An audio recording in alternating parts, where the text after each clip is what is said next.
Sanjay, is my voice audible?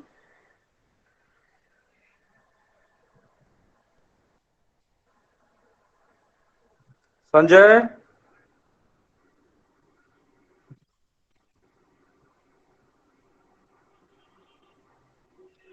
Sanjay. Yes, sir. Your voice is very much audible. Okay.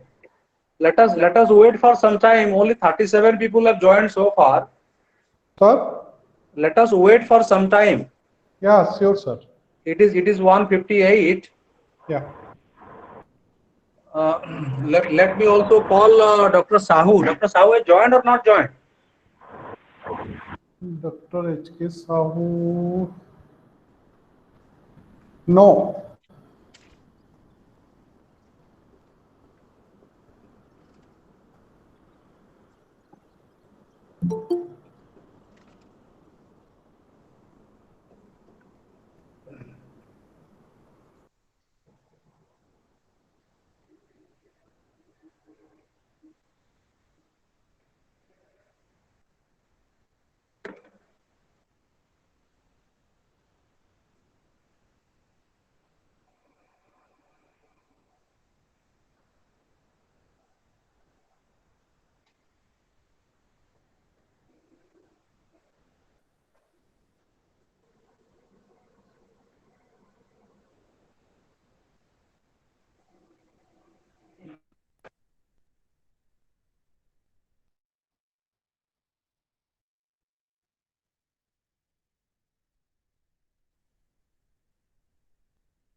Dr. Sahu, welcome. Welcome to the web conference. Dr. Sahu, good afternoon and welcome to the web conference. Good, good afternoon, sir. Now, very good afternoon to all students. This is the Let us wait for some time. Only 86 students have joined so far. sir. Let us wait for another 3-4 minutes. Let others join and then we Join will also. start our presentation. Okay, sir.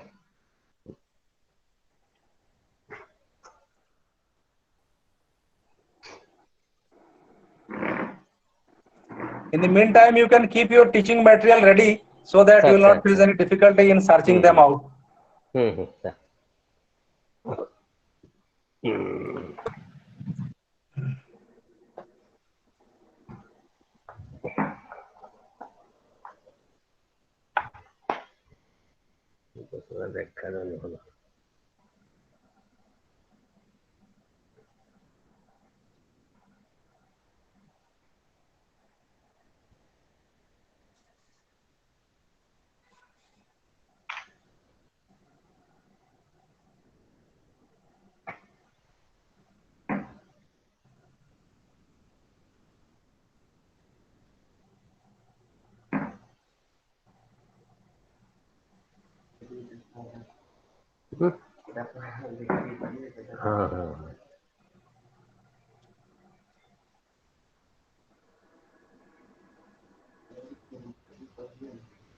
ଏଇ ଚଷମାଟା problem ଦେଖୁଛି କଣ ଏଟା ସେତିକି ଭଲ ଦେଖାଯାଉନି, ଏଟା ପିନ୍ଧିଲେ ଏଇଭଳିଆ ଦେଖାଯାଉ।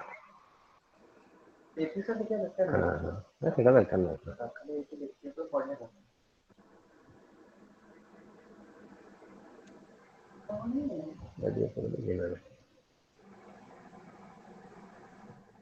ଏଇଟା କ୍ୟାମେରା ସହ ଦେଖାଯାଉଛି ନା ଏଟା ବ୍ଲାକ୍ ଟେ ଆସୁଛି?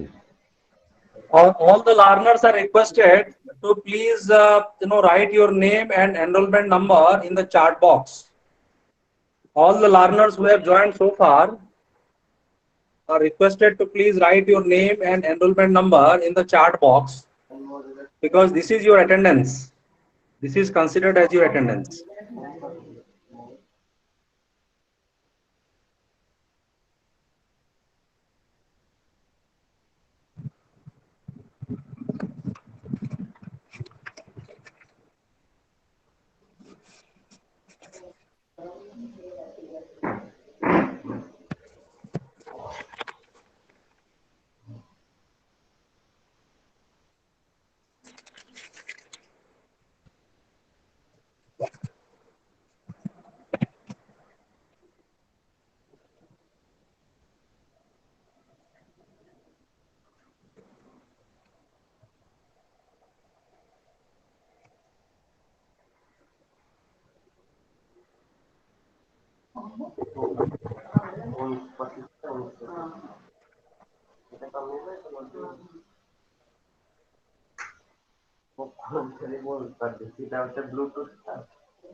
ଆଉ କଣ କରିବାକୁ ପଡିବ?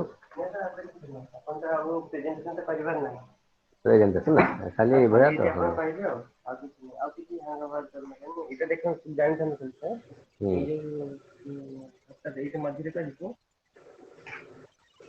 ଏଇଟା କଲେ ମାଇକ୍ରୋଫୋନ ଯୋଉଟା ଆପଣ କହିବେ ଏଇଟା ଅନ୍ ଆଉ ଅଫ୍ ହବ, ଏଇ ଗୋଟାକ ମାଇକ୍ରୋଫୋନ ଏଇଟା ହଉଛି video.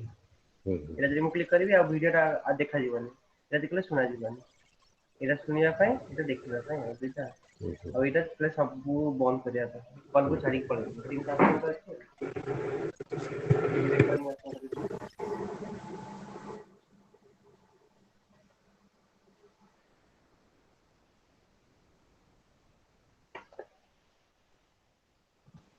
So 101 students have joined so far.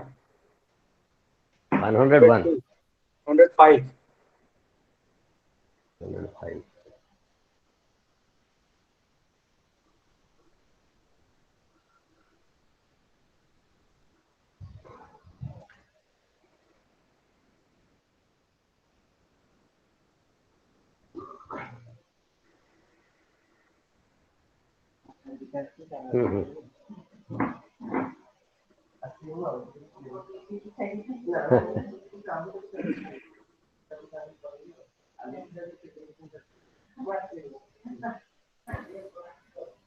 ଇଏ ହେଲା ନା ନା ଠିକ ଅଛି। ବେଳେ ପଳେଇ ଯାଉଛି, ଏଇଟାର ଇଏ ହଉଛି କି? Okay, okay, Dr. Saab, before I hand over the classroom to you, let me first of all welcome all the learners as well as Dr. Sahu, who is very much present there online in the Google Classroom to present his topic. Dear learners, all of you know that today is the second class for Group B for BES-121, Child and Growing Up. Yesterday, three units have been covered by Dr. Sahu. The remaining units he will be covering today, and he will proceed on to the next two blocks in the subsequent classes. That means tomorrow and day after tomorrow. So you should note down all the important points which are presented here in this particular classroom. We have also sent you the soft copy of the study materials through your mail, through Bhubaneswar mail in your email ID. Those who have not received the study materials, they can download the study material. They are requested to download the study material. And before coming to the online class, please go through it and raise your points. Raise your points. You see, yesterday you were asking questions. You were asking questions, but today we have adopted a different modality. Please write your question in the chat box towards the end of the class.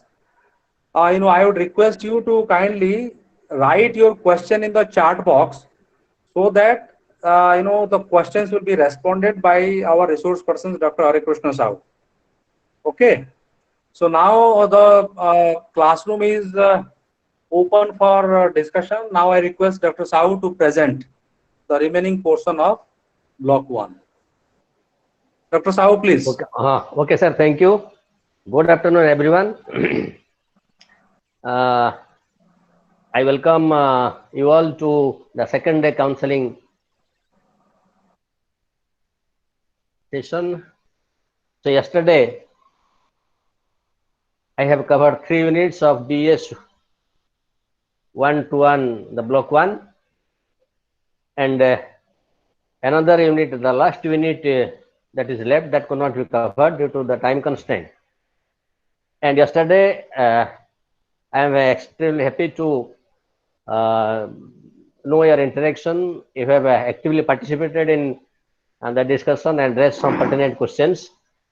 I have tried my best to clarify your doubts, and Honorable Director has also tried his best to supplement me.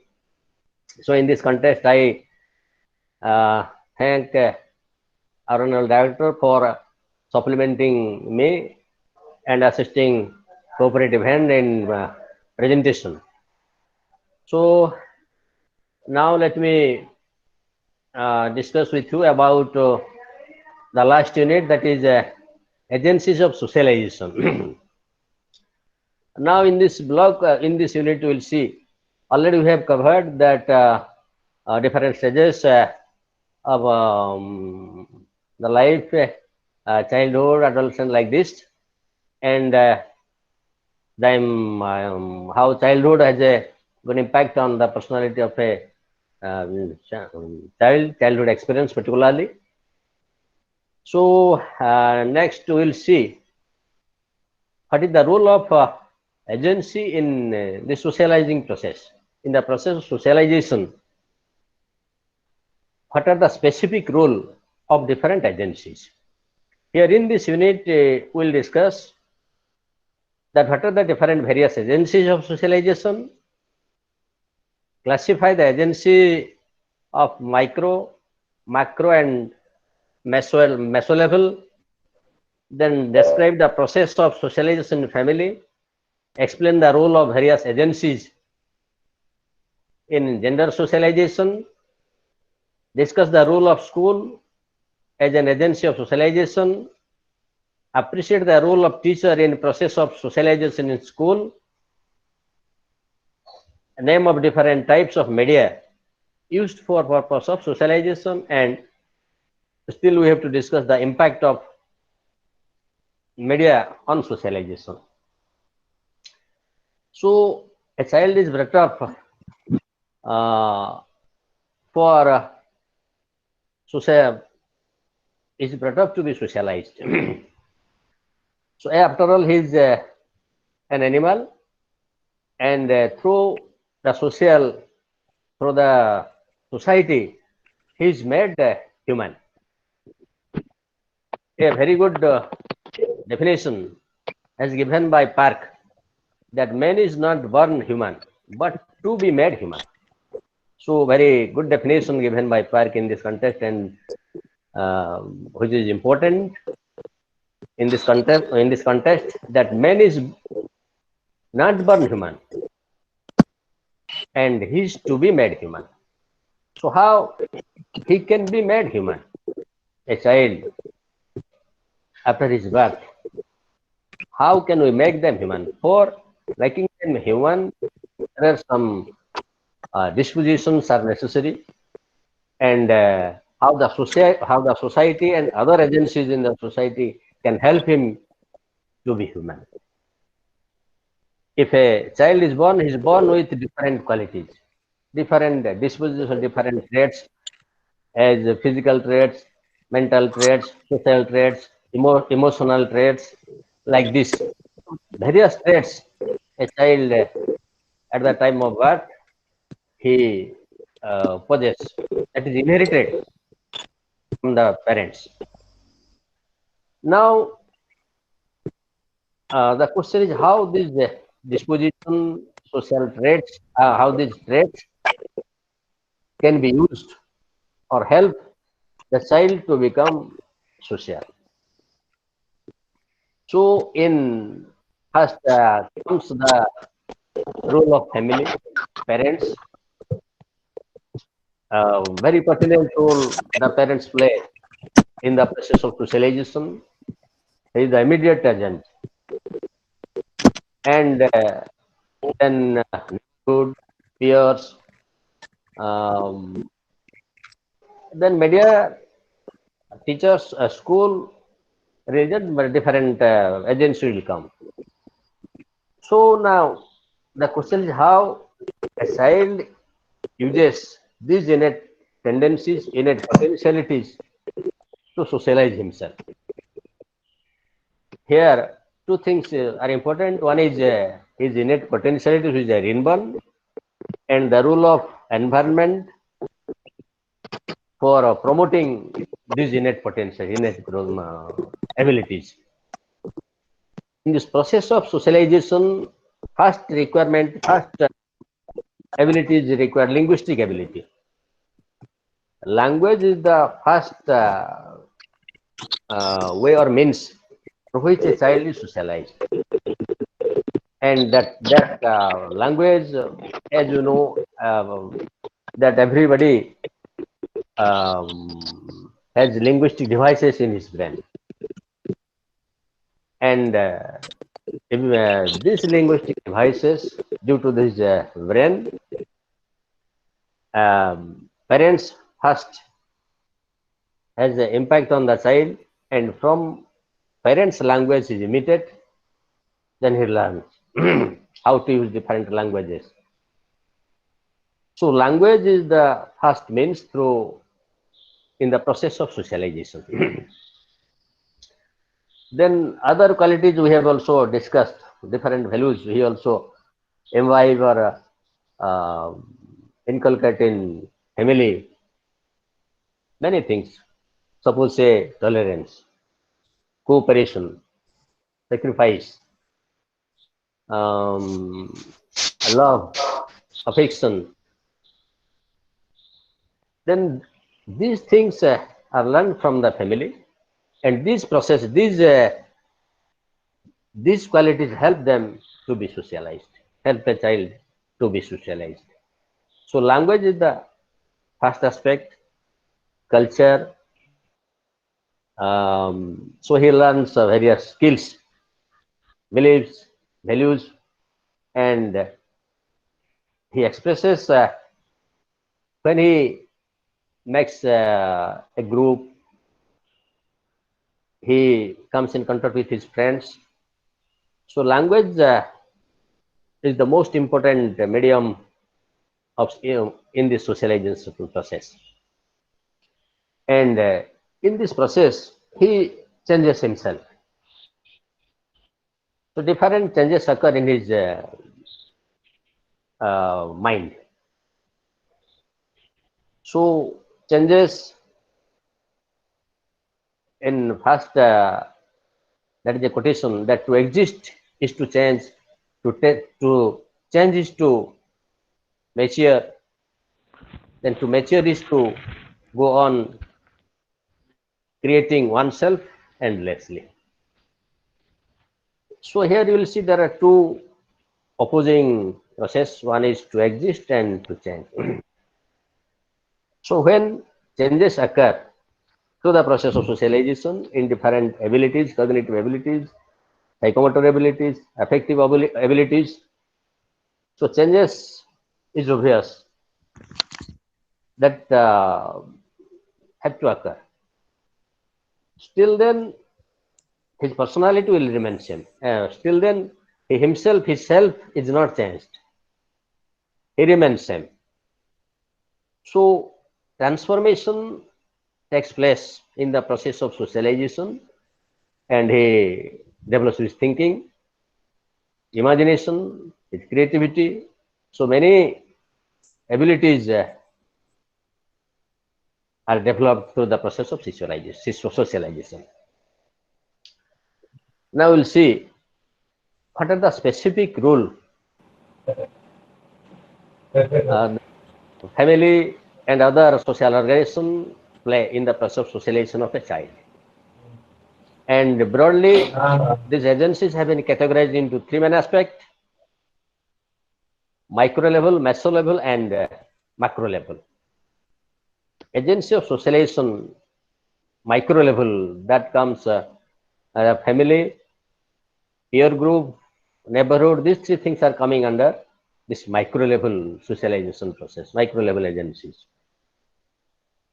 Family is a small group interaction. We have different also family structures, say single family, nuclear family, and joint family. But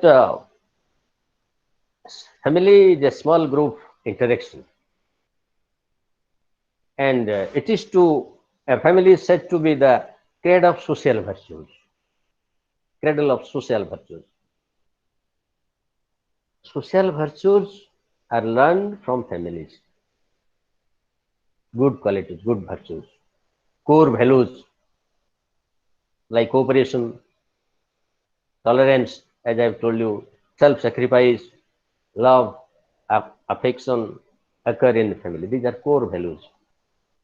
And these core values subsequently in later stage, in when he becomes adolescent, adulthood, throughout the life he utilizes or uses, applies these core values in his life and become a successful individual, effective member in the society in a large uh, later part.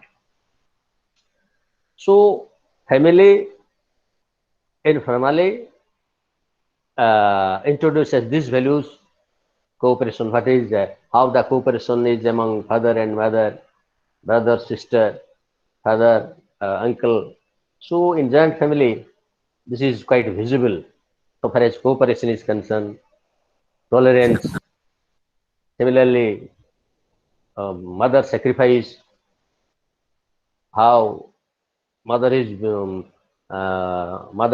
remains himself busy throughout the day in preparing our meal, taking care of us. The children, all children have observed this minorly. So he realizes the important role of mother and father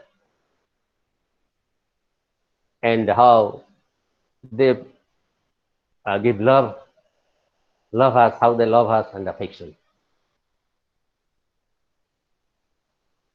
And family, that the transformer of a young infant into a member of human community. So the first medium of transmitting culture to children, family, that is the first medium for transmitting the culture to children. We have also discussed the children learn culture, the manner of behavior from family. So family is the first medium for transmitting culture to children. Similarly, the behavioral pattern, our habits, attitude, customs, respect for elders, all these things, the values are learned from family. So we can very well now imagine how family plays a very key role in the process of socialization. First is the first process of socialization, family. Now, if we think of present situation, the family helps to provide the process of socialization to the children due to the due to many various situations. And now this, due to this urbanization, or say other development by other process, different changes, family has shifted this responsibility to the school, preschool. Now, nowadays we are sending the children at the age of 3. Preschool starts at the age of 3. Preschool, then primary school, secondary school. So very soon, and our family now shift the responsibility to the school. Now the responsibility of the school has been multiplied now as a result of this. But we cannot deny that children learn many good habits from family members, from parents, which is called the first agency of socialization.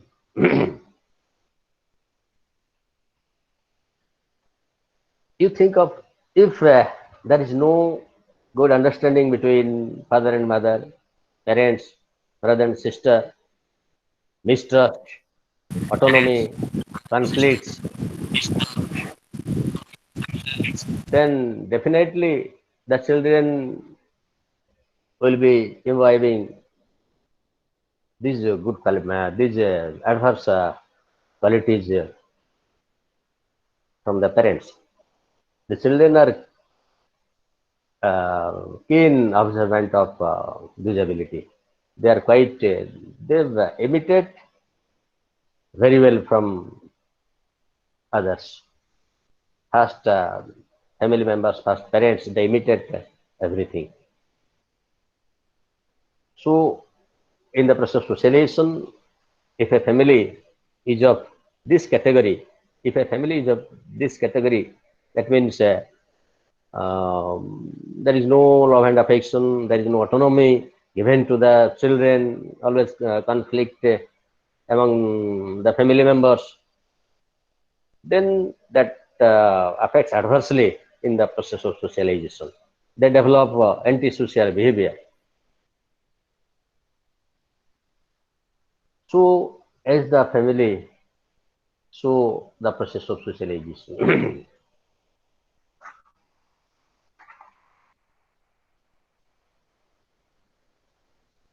Family socialization and adolescence. Here we will see the relationship with parents shifts to relationship with peers, particularly in this family socialization. Adolescents, they do not accept the parents' advice. They, when they comes in contact with the peer, the groups, they always want to remain in their peer groups.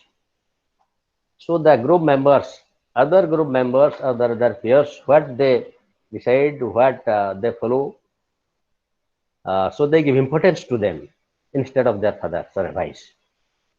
So that, suppose in peer groups,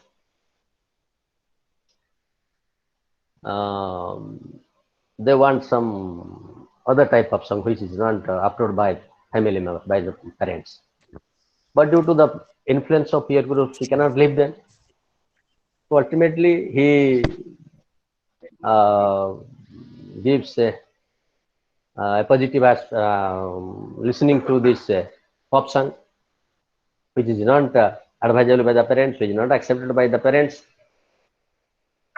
Even if he himself has no interest towards this pop song, he might have interest listening to other music, classical music, but due to the pressure of peer groups, he may be interested to listen this pop song. So here in family socialization, peer groups plays very vital role. And if we consider the psychology of adolescents, the adolescent demand for autonomy. As a result, adolescents, they will be trying to be independent, autonomy, but the parents that doesn't desire, that is not their interest or desire. They desire, do not desire this. So hence there is a conflict between the parents and the adolescents. So in process of socialization, peer groups role is very much important. Hence the fathers, all the parents, they must watch the students' behavior. If they see that peer groups are not so well, their mentality and their activities are not so approved, then they may advise their children not to um, go, not to mix with this group. So proper guidance is necessary in this context. Now, as a teacher, you see, adolescent stage, what are the peculiar characteristics? Very stress and strain period, particularly adolescent stage is concerned. Their dilemma, what role he has to play. He will trying to enjoy autonomy, but the father does not approve them, allow them to be independent. So hence conflict arises among the parents and the adolescents. Then gender socialization in the family context. Gender socialization implies difference in the socialization of boys and girls.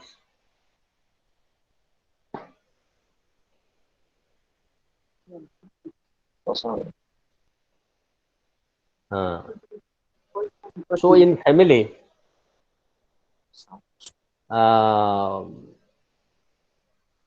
gender socialization, while socializing boys and girls, they assign different work to boys and girls. So what boys and girls, men and women, they are expected to do. There are some specific task, specific work meant for different groups. Boys, they are meant to do some work, some specific work, whereas girls are expected to help the household work of their mother. When mother remains always busy in preparing food, the girls are expected to uh, assist him, assist her mother.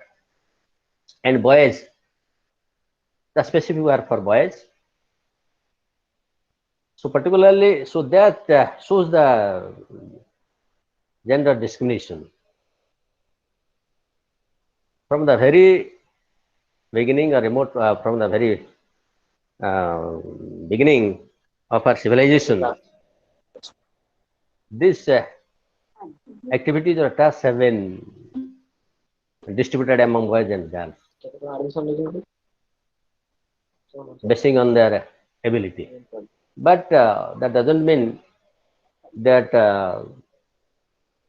girls, even if we consider them weak, not so competent as their counterpart, they can also be able to do some work.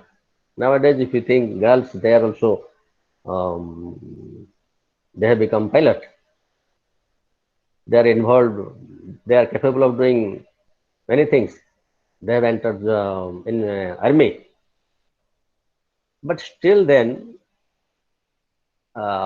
maybe due to this genetic influence, there are some specific the girls. They have to do the household work, and boys they can do some skill oriented work which requires some skills.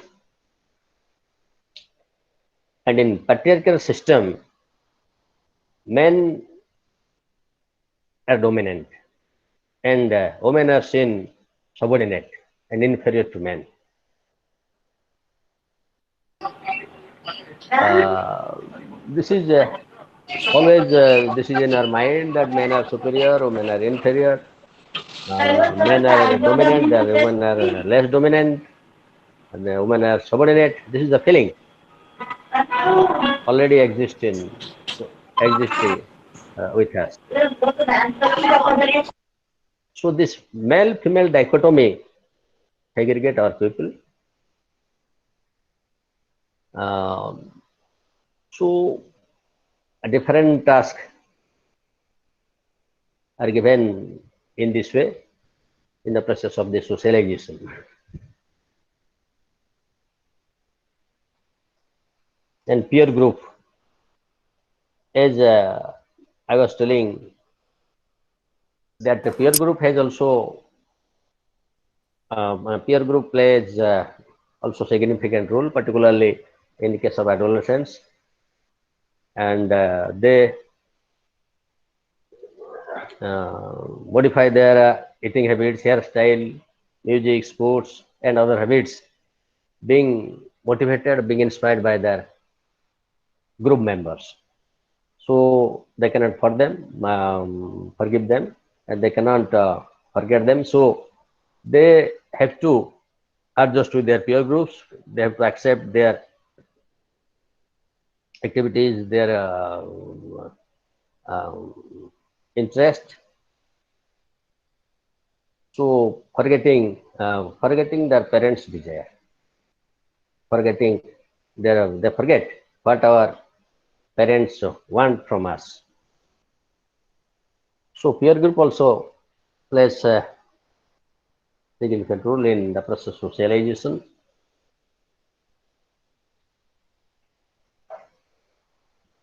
Then gender socialization in peer group. That is also another aspect. How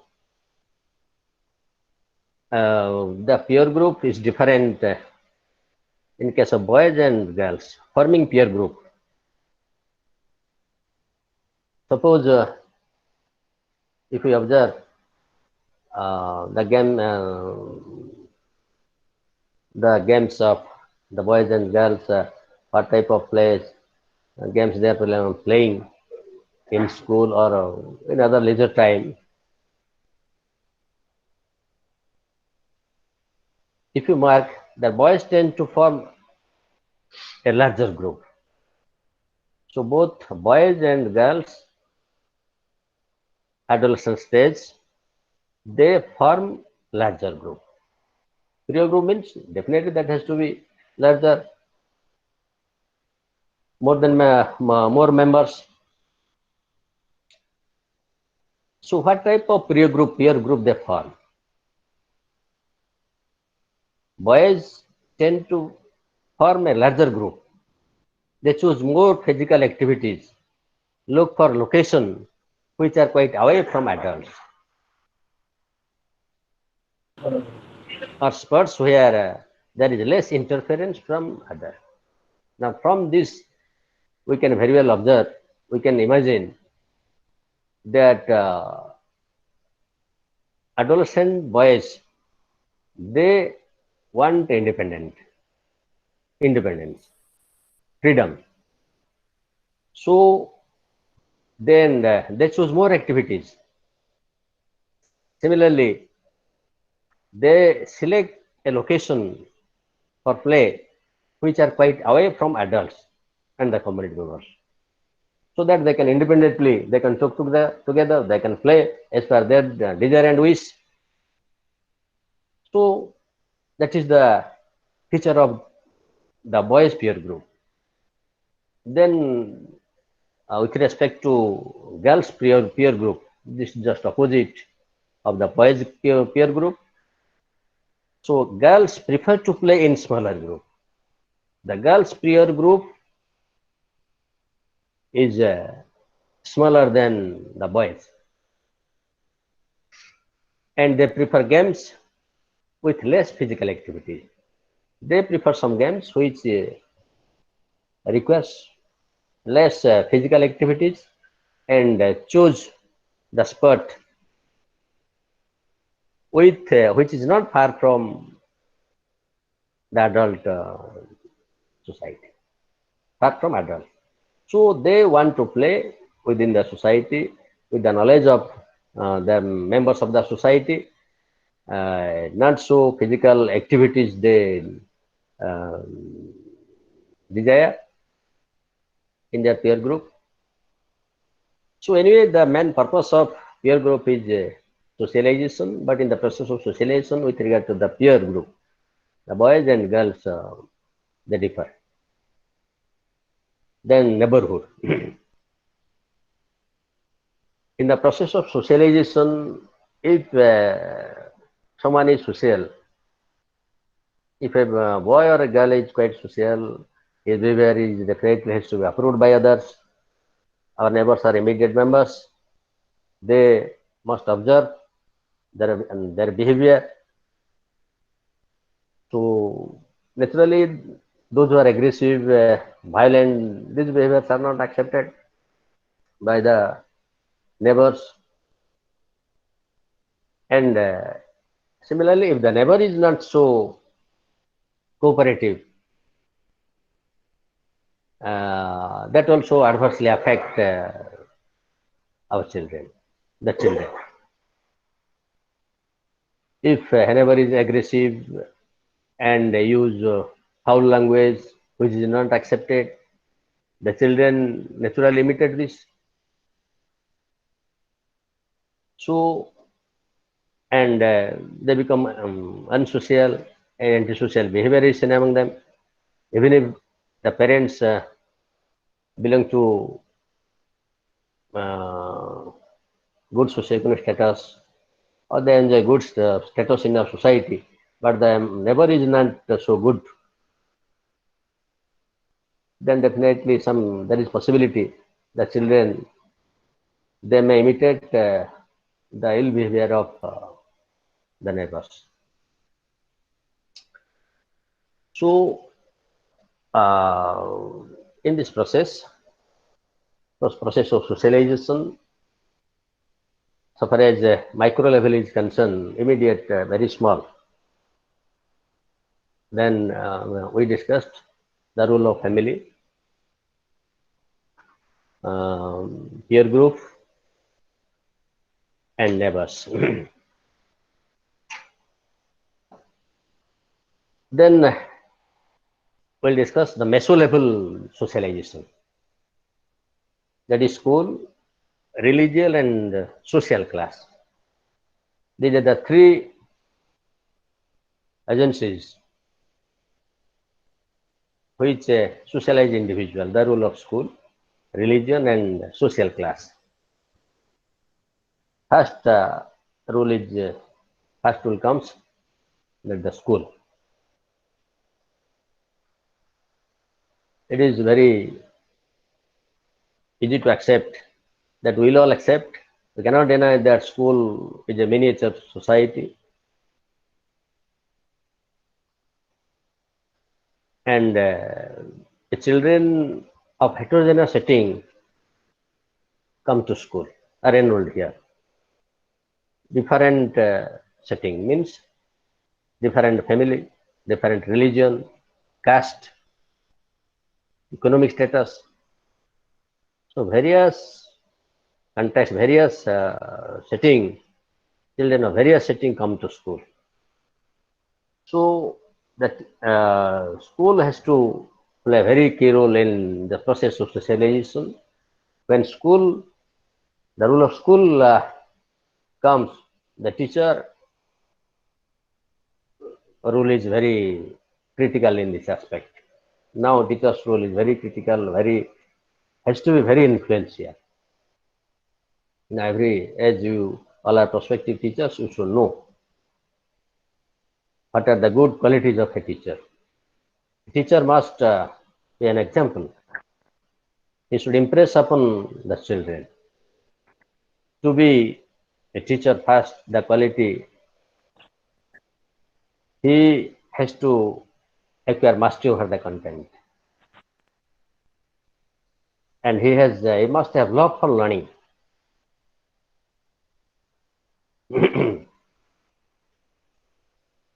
So विषये सदा दक्ष. That is Sukha, I may also tell you. I may tell you that so Visaya Sadadakya Pateno Sukhabodaka, Vatsalo Nirapekshasta Sikha Bhuvidalla. So here we may highlight the basic qualities of a good teacher. First quality is content mastery. He should know the standard of children while delivering the content, the level of his understanding of every individual, the intelligence level, achievement level. He has to know, and accordingly, he has to uh, transmit the content. And he must have love for knowledge, for learning. He has to learn many things. And he must have love for children. But so, he must have love for knowledge, and he has to be impartial. So these qualities are rare in teacher. If a teacher having these qualities, then definitely he will be an example and he can be a model before the children. As you know, children learn behavior, learn many things from teachers by observing, by imitating. And he accepts teacher as his model.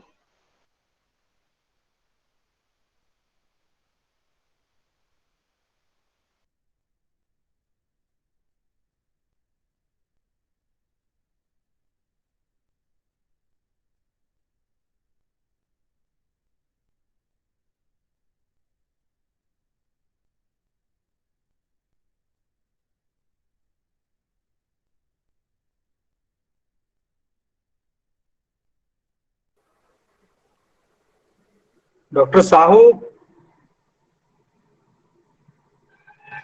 your audio video is not there.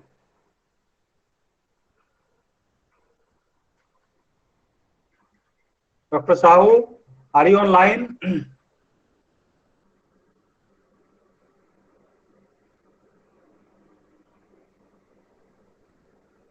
Student? Yes, yes. Dr. Sahu, are you online?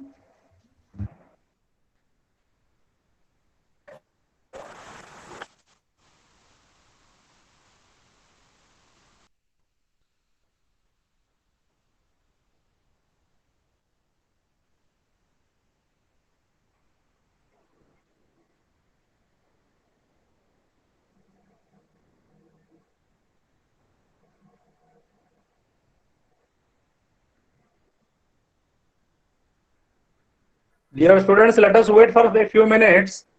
There was some, connectivity issue there at the end of Dr. Sahu. Therefore, he is not online. So till he comes online, please wait. I have already told you, if you have any question, you can write in the chat box. Of course, towards the end of the session, so that those questions will only be, discussed in this particular platform. All right.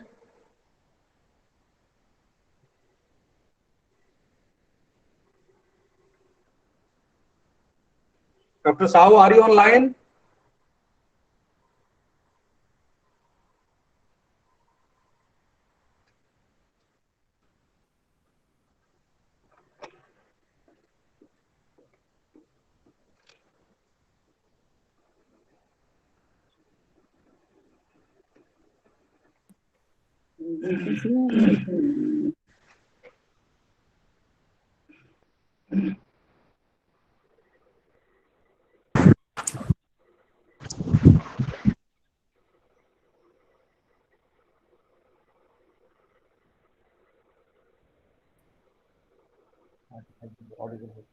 Hello? Am I audible? Dr. Hello? Sahu, yes, yes. There was some connectivity issue. We are not able Yes, sir. to, hear you. Sir. Now we can continue. Now you can continue. Okay, sir. So we're talking of meso level and the role of school in process of socialization. School provides both formal and informal context for the students. the school has both formal impact and informal impact in the process of socialization on the students. School first, if we talk of school as the formal institution, a formal agency of socialization, that means the classroom, transaction, curriculum, teaching learning process, all these things will come, and the students learn, they develop their cognitive ability, change their cognitive ability, affective psychomotor aspect through classroom. So the classroom curriculum has a strong impact on the children in this teaching learning process. They learn many things, different values through curricular aspect, to curriculum. So this is the formal aspect. There are some prescription, prescribed curriculum, some syllabus, different what topics to be taught, and what values to be inculcated through this curriculum. This is a formal approach in the process of socialization, and they learn, the teacher through curriculum directly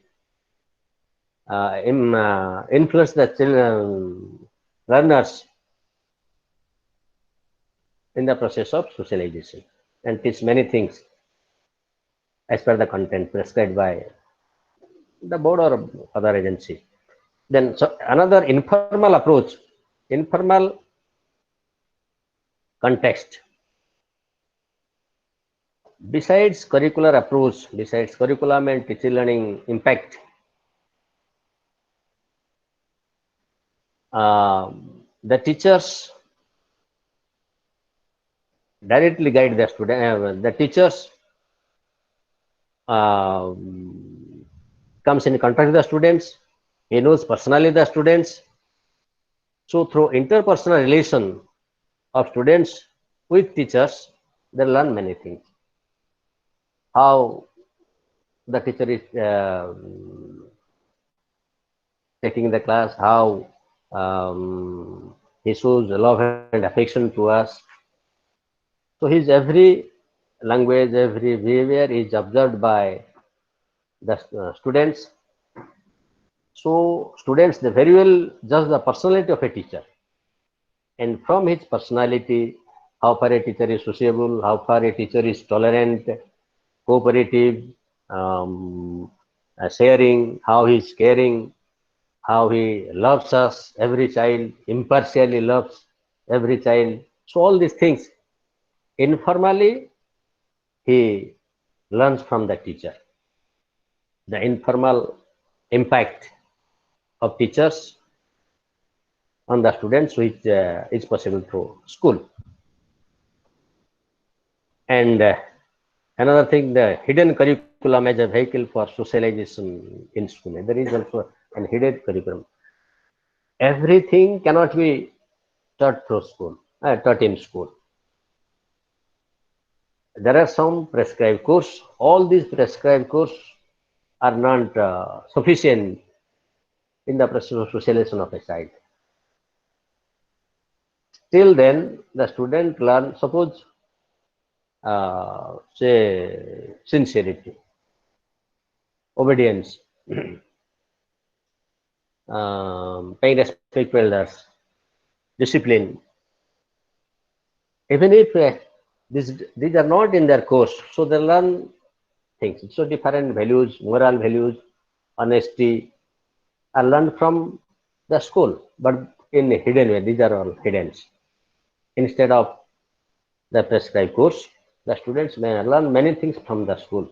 So hence the school administration, the discipline, that has strong impact on students' personality. So the teachers' role through constant interaction during teaching learning process, an atmosphere of trust. I'm talking of teachers' rule, the rule of teachers. An atmosphere of trust is created in classroom where children can express their ambitions, share their experiences, communicate fears and anxiety, and arrive at solutions. So through this constant interaction during teaching learning process, an atmosphere of fear of trust, confidence is created in the classroom, and that is also needed. Every teacher must see towards this, must see this, that how trust is built up among the students, confidence. The teacher must see that how he raises the confidence of the students, inspire, as we have, we know that best teacher is he who inspires students, inspiration. So while discussing in the context as a interaction, um, the children expresses many things: his ambitions, his aims and objectives, his experiences, his fears, his anxieties, his demands. So if a teacher becomes very closer to the student, then he accepts teacher as his group, and he is the leader. We know teacher is the leader of the group. So when the students accept teacher as a member of a group, of his group, then he feels free, and he expresses his inner feelings, his desire, problems. That should be like this. A teacher should be like this. A teacher go to that extent, to that situation. He must observe, he must understand the desire, his feelings. If someone is very shy, so how a teacher has to make them uh, efficient, affluent in expression, language. So a teacher is definite as a guide, as a mentor, a leader of the group. So many things, multiple role has teacher has to play. Uh, this is very well known to you, and you can also, you have experiences as you are all teachers. So you have good classroom experiences, and I think you might be dealing the students very well, and you might have a strong role in building the good personality of your children. Then religion. Religion shapes collective belief into collective identity. Our religious rituals like wedding, birth celebration, festivals bring people together. So through the religion bring people together. Suppose our festival in school we are celebrating different festivals, Ganesh Puja, Saraswati Puja, and other different festivals. We organize different functions, and religion of different religion of community. So mainly religion brings people together. This is the example of wedding, birth celebration like this. And each religion follows its own rituals, customs, ceremonies. So dress also varies from religion to religion. People of a particular religion, they prefer some dress. Their language is different, their beliefs, their attitude. So they have a particular attitude of a particular religion.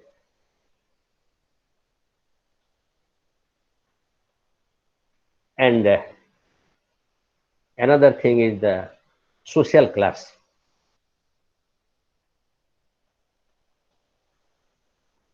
Social class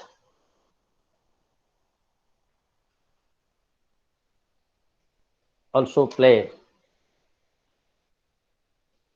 key role in the process of socialization.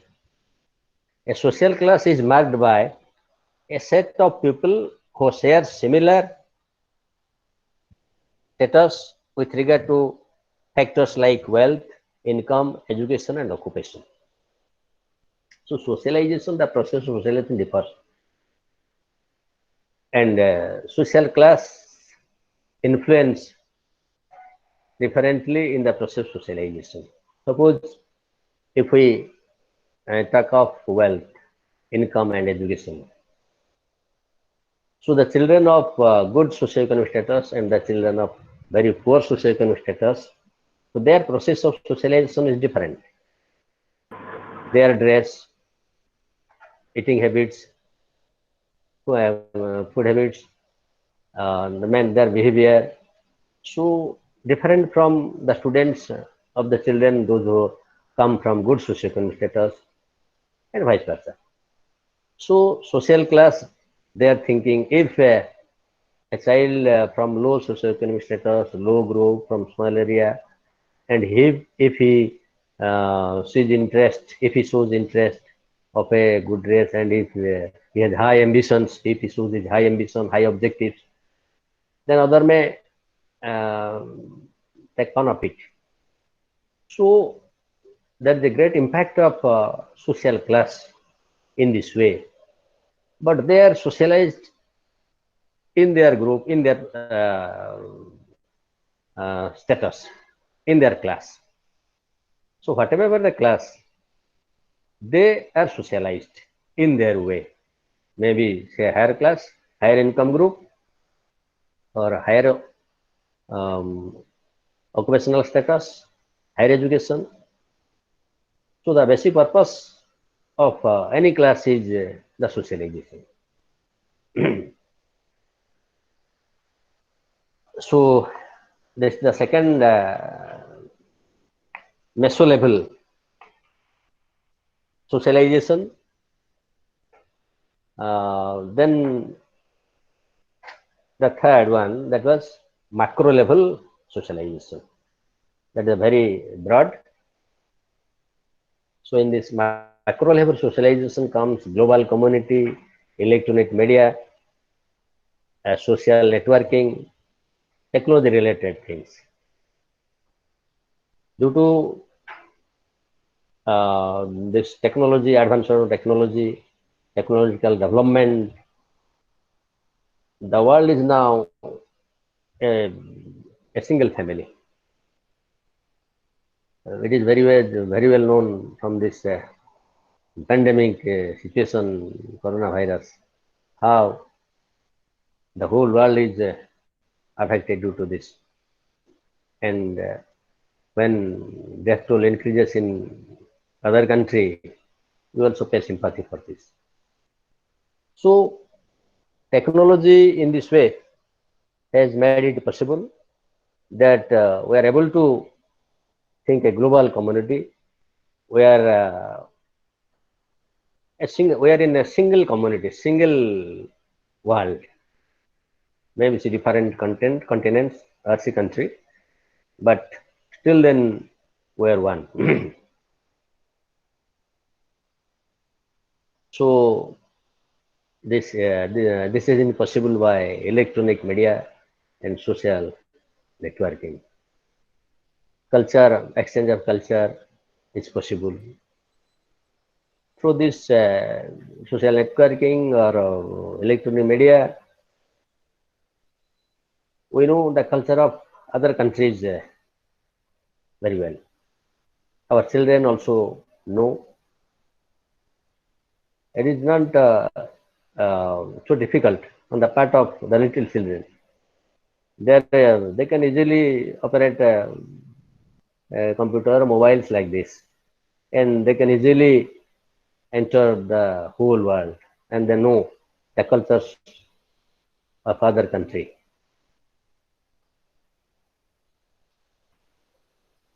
And the role of mass media is also important in this aspect. Both mass media in the form of both print media, that books, newspaper, and magazines, and non-print media like TV, radio, movies.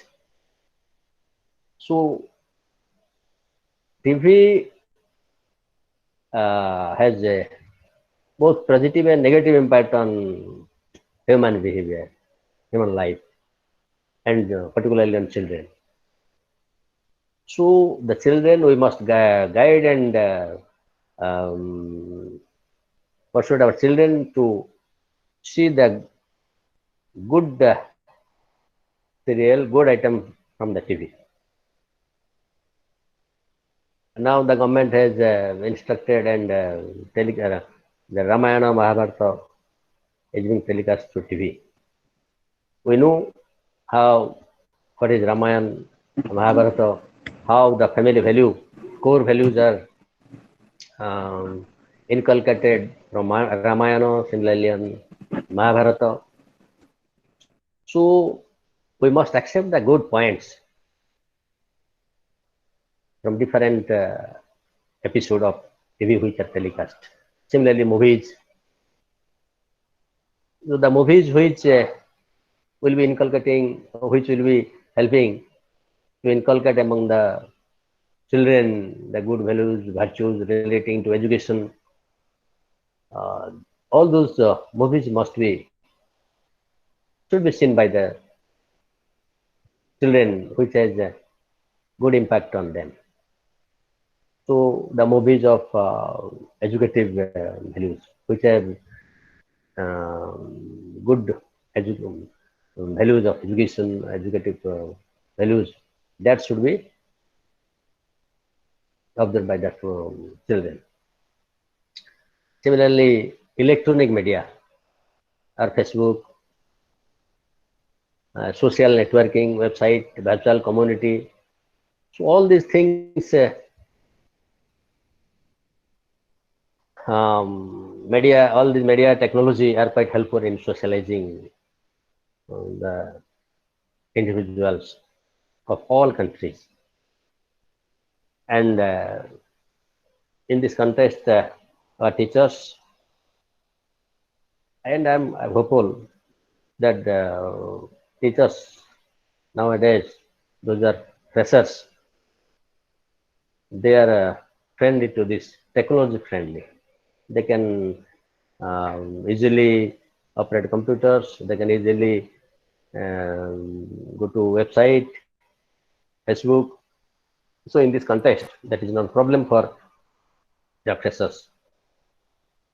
So now these are the different agencies through which we can socialize our children, and thereby they can be made a human.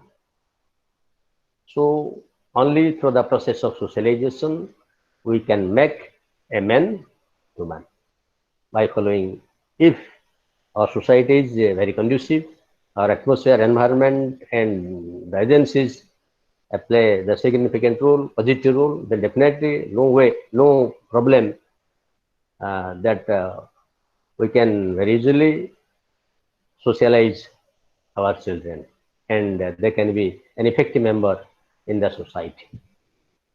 So with this, I finish this unit 3, the agencies of socialization. So now I request if some queries, particularly on this, in this unit, then we'll discuss, then we'll switch over to another block.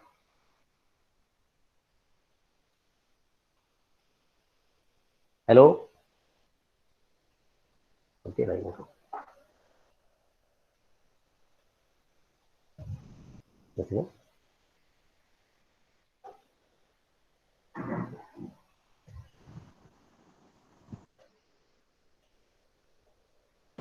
Hello? Hello. Hello? Hello, sir. Good evening, sir. Good Sorry, evening. sir. Good afternoon. Good afternoon. Okay. Sir, myself Varun Vannak from Kuchinda, Sambalpur, sir, and I am belongs to Bhaynagar Study Center. Study center. Which study center? Bhaynagar, sir. Bhanjanagar. Oh. Sir, sir. Yes, Yes, you Bhaynagar. Sir. Sir, I have one doubt in my mind. If I am not wrong, you said about family. that are joint family, single family, and nuclear family. Am I right, sir? Joint Nucleus, family, single family, and nuclear family. and Am I right, sir? huh. So my doubt is, you please clarify a little bit more, sir, about nuclear family. Nuclear family, if when our children are confined to only father and mother, a single child. So here, as we have said, we know that already a child has been adult because he is more acquainted with adult members, father members. So he inculcates all behaviors of his father and mother. So the childhood is lost. He doesn't get opportunity to become to show his childish behavior. He always imbibes or imitates the behavior of adult. So that may be the drawbacks of the nuclear family. Nuclear family, particularly, that also a single family, which is not a joint family where father, mother, uncle uh, they live together. Nuclear family where children are confined to a particular to only two groups, father and mother. That is the, we may say, sir, that is another form of a single family. We may say, in some Single cases. family. Acha, Thank you, sir. dear students, I would request all of you to kindly write your question in the chat box. If you start intervening in the presentation, then your time will be spoiled. So I would request you to kindly write your question in the chat box so that the questions will be taken up and presentation will go on like that. All right. Okay, sir. So if you have any question, please just write in the chat box. Okay, sir. Thank you. Dr. Sahu, you can continue. You can continue next. And Sir, so let me switch over to next block. Okay, sir. Then let us see how many units we can cover. So far as block 2 is concerned, that is growing up infancy to adulthood. And here in this block, there are 4 units.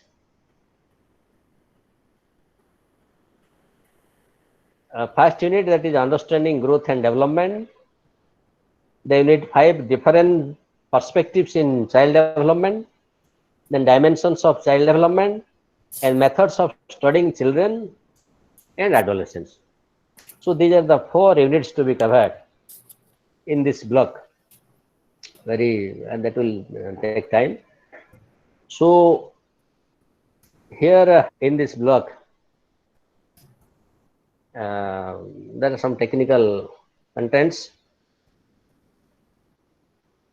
So here in this block, we'll see we have to understand growth and development. That is very important.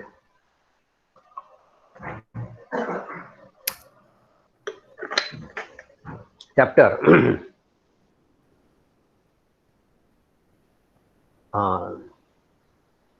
A teacher is required to know different growth, development of a child, psychological characteristics, different abilities, what abilities a child possesses, and in what aspect he is deficient. So all these things he has to know. As ours is a democratic country, and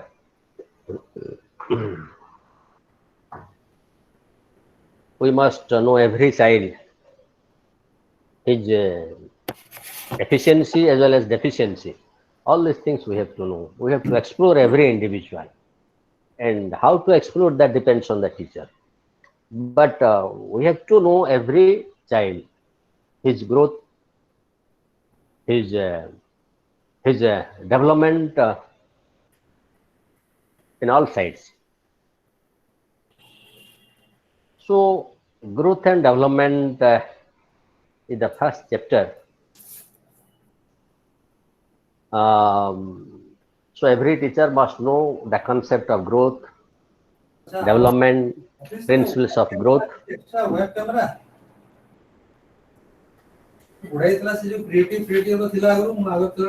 and different stages of development, peculiar characteristics of different stages.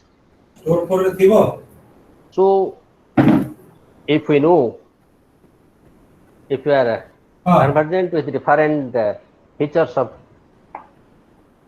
different developments, then it will be very much easier in the case of teachers to handle the children.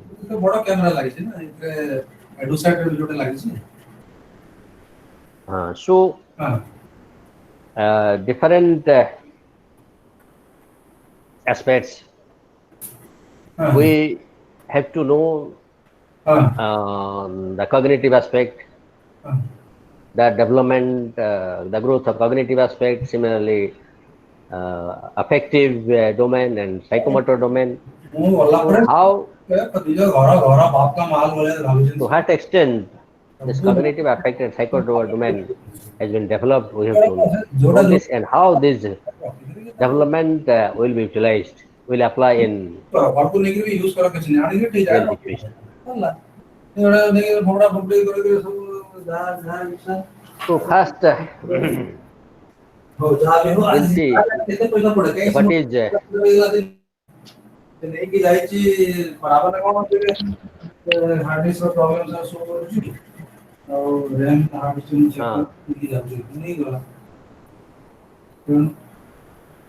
so the terms of growth and development.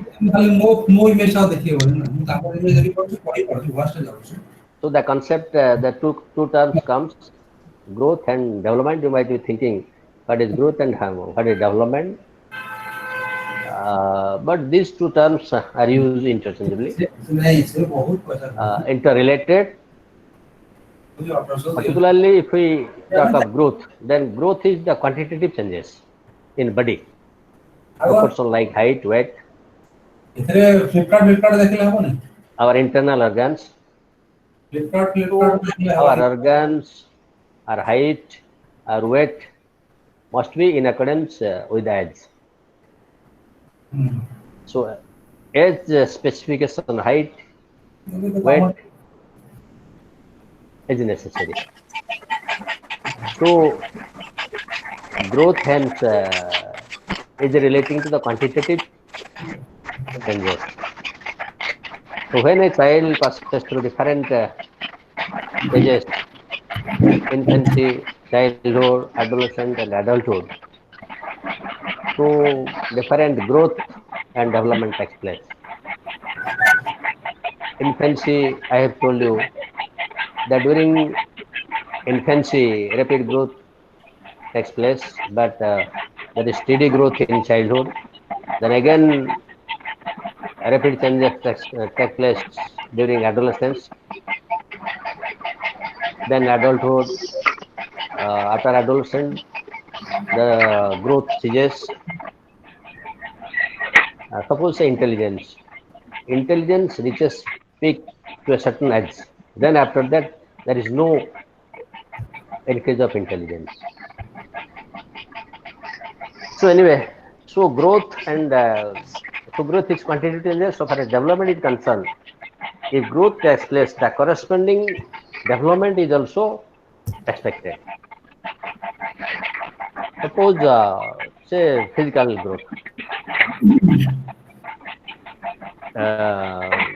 Physical growth is necessary along with the corresponding development. Suppose a 5-year child. In case of a 5-year child, we must expect that linguistic development, reading abilities, so that he is fit for taking admission in primary school. Rasmita, please mute your microphone. Rasmita Send, please mute your microphone. Your background noise is coming. Please mute your microphone. Sir, please So, continue. so physical growth first, then physical growth helps the child crawling, standing, walking. So these are the corresponding development take place with the growth. So as physically someone is strong, then mentally we also expect that his mental age must be in accordance with the physical age, chronological age. Suppose a child is 7 years old or say 10 years old, then his mental development, his mental age must be also 7 or 10. If he is not, then we can call him he is deficient in mental development. So if someone is physically weak, then he cannot play, he cannot work well, he cannot express his physical activities, he cannot crawl, walk. So growth is quantitative changes and development is the qualitative changes. Progress is series of orderly and coherent changes. Development is progressive series of orderly and coherent changes. Progressive series. First a child um, speaks, utters first sound ba, then ba, pa, ma, one word, then two word, then sentence of two word, then big sentence, simple sentence, complex sentence like this. Similarly, so far as physical development is concerned, he crawls, then he sit without support, with support, then without support, then he can stand with support, he can stand without support, then he can walk with support with his father, then he can walk without support. So these are the series of progressive changes take place in physical development. So for walking, for crawling, for standing, physical growth is necessary. So growth helps a progressive changes, series of changes in development. So that is why growth and development are interrelated but necessary. Development depends on growth, without which that will not take place. So this is the very difference between growth and development. We can use this term interchangeably, complementary. Then we'll see there are some principles in growth and development. In every human being, every child, we see there is some commonality or universality in development and growth. Suppose at the age of 3, he can speak something, he can speak. So basing on this, we send the children for peaceful. With this concept, at the age of 6, that we send them to primary schools, that they are quite able to read, reading ability, their mental readiness is up to that extent that they are ready to accept new knowledge like this. So that is universal and common. So what are those common principles of growth and development? We'll be discussing one by one. First, principles of continuity. Development is a continuous process from conception to death, till death. Development takes place. You might have worked, you might have observed that infancy, then what changes take place in childhood, then again adolescence, then adulthood. So growth when ceases, some aspect of growth ceases after some period or some years, then still then the adult, they also from experience learn many things. They develop different concepts, ideas, they learn things. So hence learning is a continuous process. As development goes, similarly learning takes place throughout the life. Then principles of individual difference. Even if there are some commonalities, universality in development, as specific, stage specific. During this stage, this development takes place. Till then, there is individual difference. Every individual is not developed in all respect in comparison to other. So even if every individual is born with all disposition, all traits, all abilities, till then, and that development takes place as per the principles. Till then, every individual is unique and different. Some individuals are intelligent, say gifted, high learners. Some are of average category, some are of poor learners. So how this happens? If development follows certain principles, then why is such difference? That is to be taken care of. As a teacher, we should know. That is why we are facing heterogeneous setting, heterogeneous class, where different categories of learners are there. Some are very high learners, some are average learners, and some are poor learners. So for them, what type of treatments to be given, that is to be decided by the teachers, and this should be properly addressed, particularly in classroom. So we must have that concept. We should know this, that every individual possesses all abilities. Till then, every individual is not efficient in comparison to others. Everybody is different. Then, principle of sequentiality. Development follows certain sequence. Cephalocaudal tendency from head to foot in longitudinal direction. First head control, then muscle, then starts working. If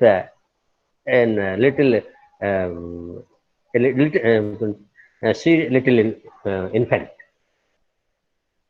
how he works. So first he controls his head. First head control, then this head control helps him working. Then he starts working. Otherwise, that is not possible. So this development proceeds from head to foot. First head controls over head, then he starts working. Then another way, that is proximodistral, from near to far. Development of fundamental muscles, then smaller muscles, or fine motor skills. So first child draws haphazard lines. For example, first child draws haphazard lines before he learns alphabet. If we see a child and instruct him to draw an alphabet, so first he will see the alphabet and draw the lines haphazardly. Then, so that means he has no control over his motor skill.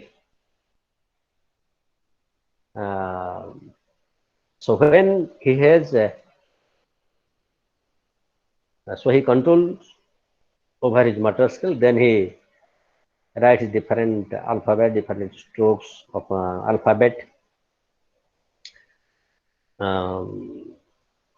So first larger muscle to then this smaller muscles proceeds to smaller muscle.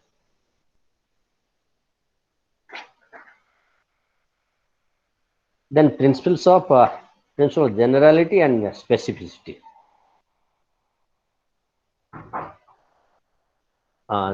Style proceeds from general response to specific response.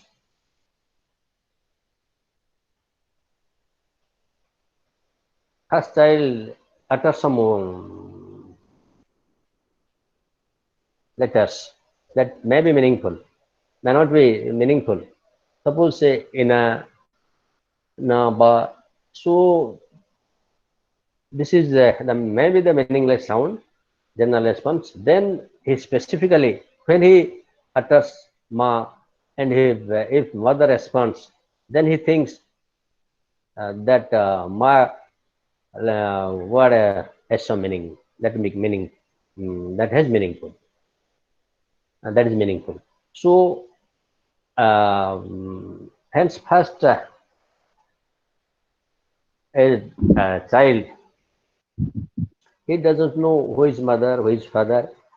When he sees a lady or a woman, is always taking care of him, is feeding him, is taking every care, and when he utters ma and he responds, then the ma sound become familiar, and that sound is quite meaningful for him. So first general sound, then specific sound. Then principle of interrelation.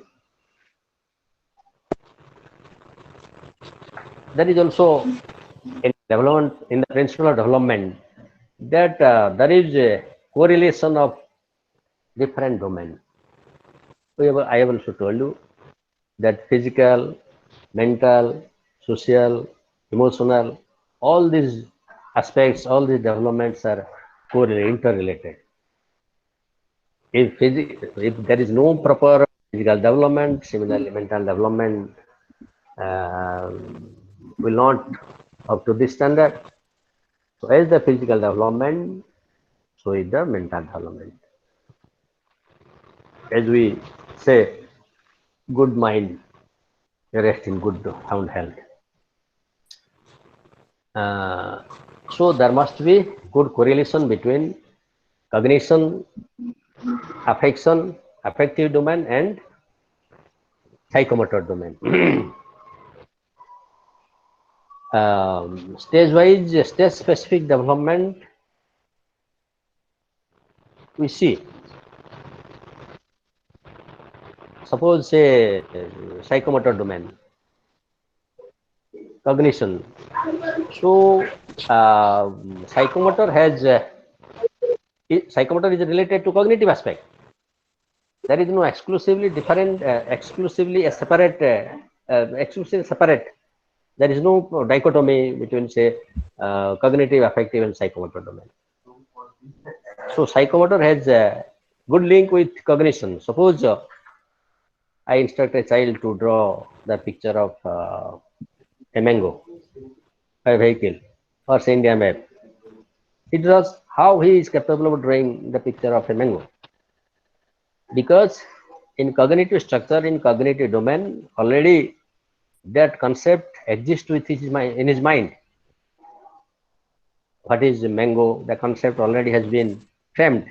He knows the concept of different fruits, and he differentiate what is mango apple like this from shape. And on basing on this, he draws. He is capable of drawing mango. So psychomotor domain first cognition is necessary. Then he is able to draw mango. So motor skill similarly, when I drive a car or say, motorcycle. First, I have to be acquainted with rules and different functions of different parts of the vehicle. So theoretical aspect is necessary, that is the cognitive aspect. Then motor skill is that helps him to apply the other technique. So hence cognitive, affective, psychomotor, these three main domains are interrelated. So different development, that is why positively correlated. If someone is mentally fit, then he is able to receive the academic knowledge, academic course. So academic achievement, games and sports, all are physical, mental, social things. So these are interrelated. Then principle of interaction. Interaction, that means the interaction between heredity and environment.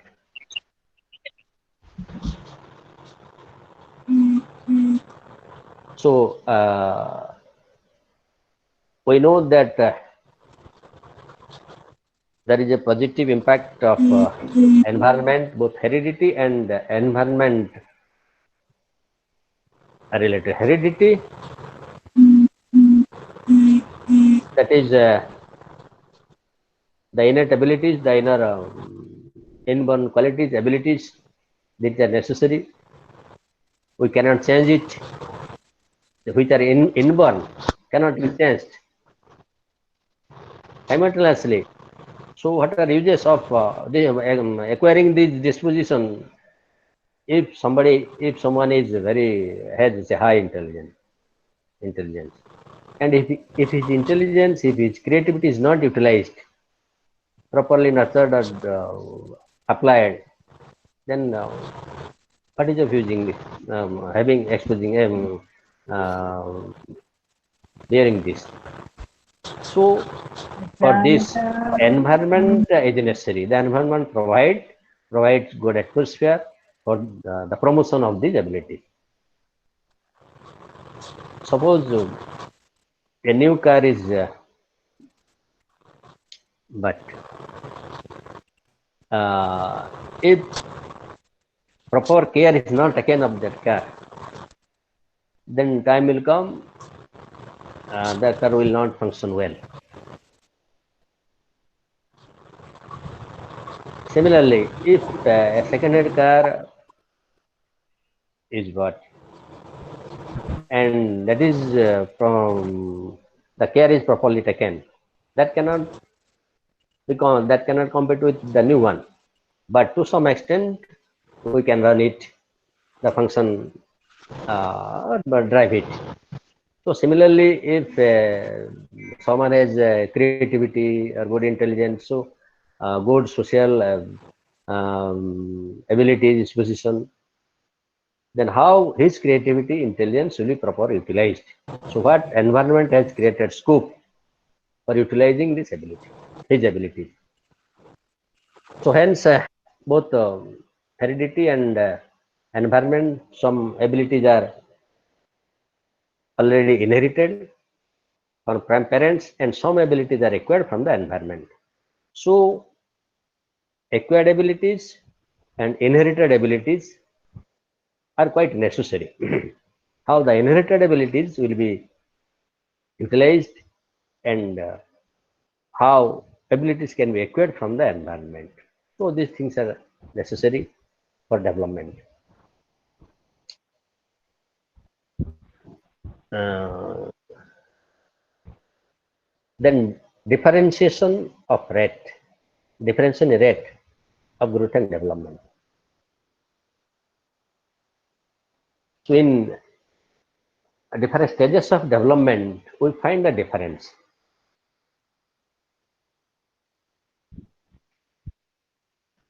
So for example, so memorization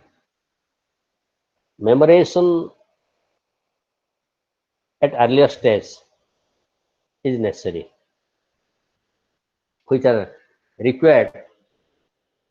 The basic foundation, memory is necessary, and in later stage, the thinking develops. We develop logical thinking, reasoning in later stage. So, in case of school, we might have seen that up to some class, our children mainly depend on their memory. Only memorize the things, then they reproduce it in examination or the answer using their memory power, memorization. Because logical thinking is not developed. So after toward the later part of childhood, our thinking becomes logical. Logical thinking, critical thinking develops. So there is, but prior to this, early childhood, infancy, no such development. Our thinking was not logical. Then predictability. Development is predictable.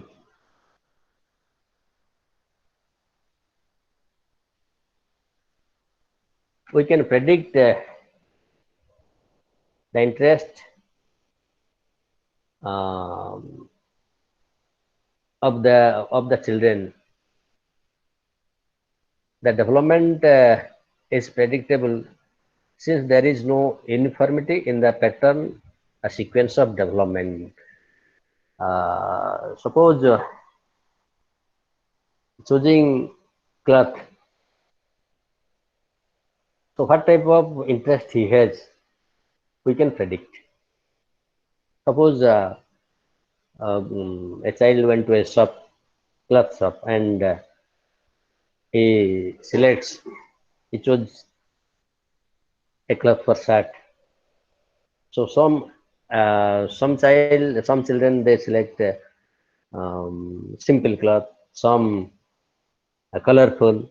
So from this selection, we can see the how interest varies from child to child.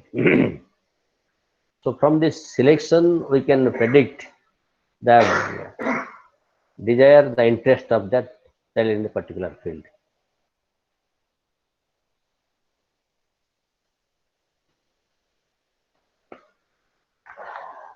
Then we'll see stages of development. More or less, I have told you what are the different stages of development.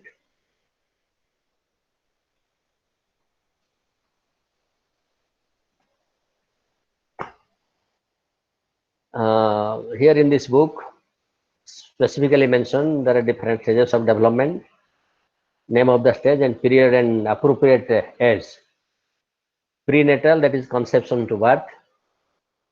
Infancy and toddlerhood, that birth to 2 years of age. Early childhood 2 to 6 years. Later childhood 6 to 10 years. Then adolescence 11 to 18 years. And adulthood 18 years and above. So the different stages are like this: infancy, early childhood, later childhood, adolescence, and adulthood. So these are the 5 major stages of development a child passes throughout his life.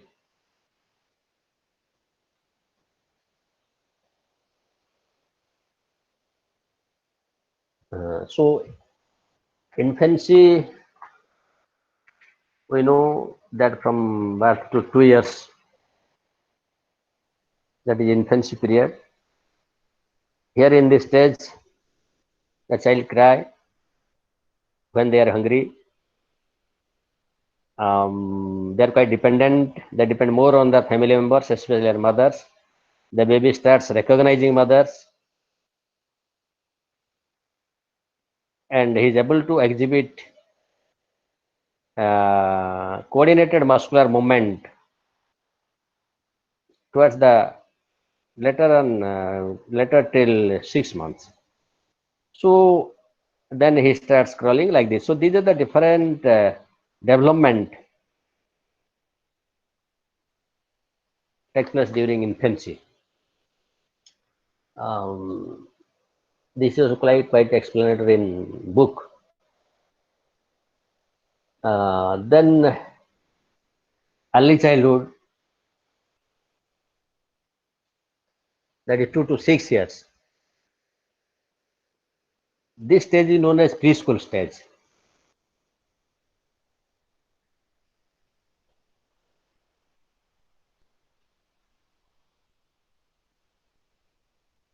So here in this stage, there is expansion or development of cognitive abilities. Here in this stage, the child exhibits the semiotic function, which means the ability to deal with symbols. Later on, then Piaget also very specifically has mentioned the different stages of cognitive development.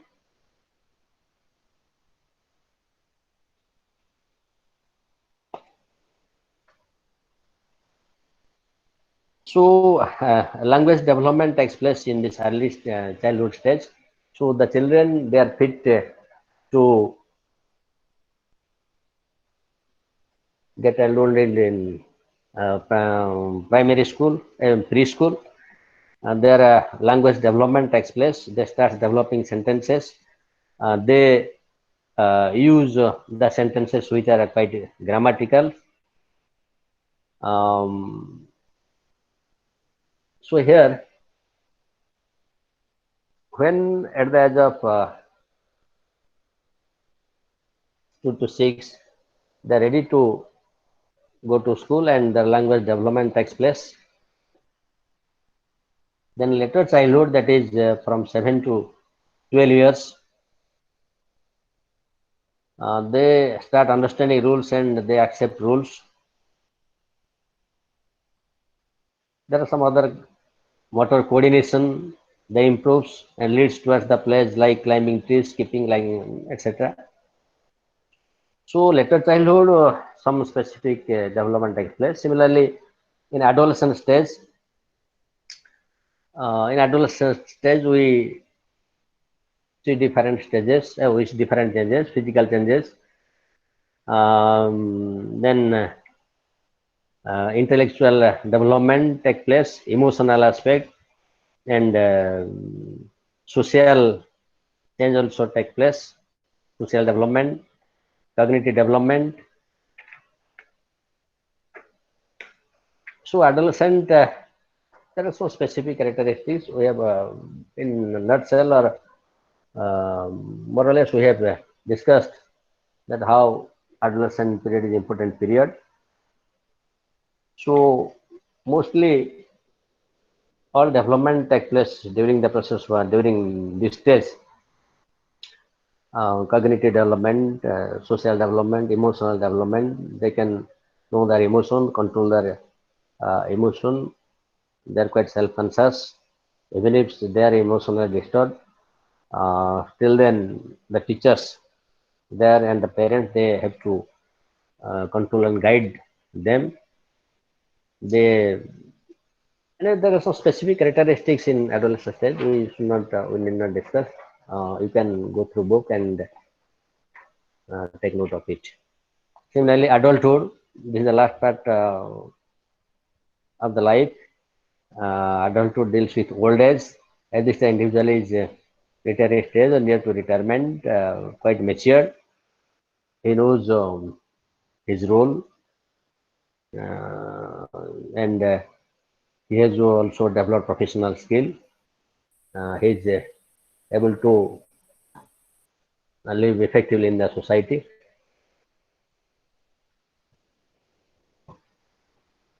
Then different issues in development.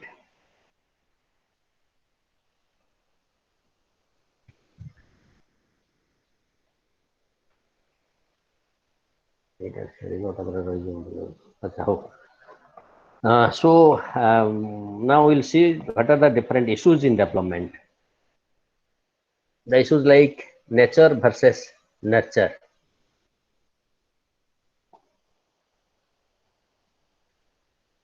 So both the role of heredity, nature and nurture cannot be ignored. Both have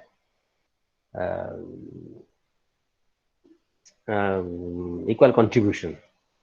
We cannot ignore the heredity first. We cannot ignore the inborn qualities. Similarly, environment. So our disposition, how the inherited quality can be properly nurtured in society by the family members, or must be taken how this can be taken care of by the teachers in school. So that is why both are important, nature and nurture.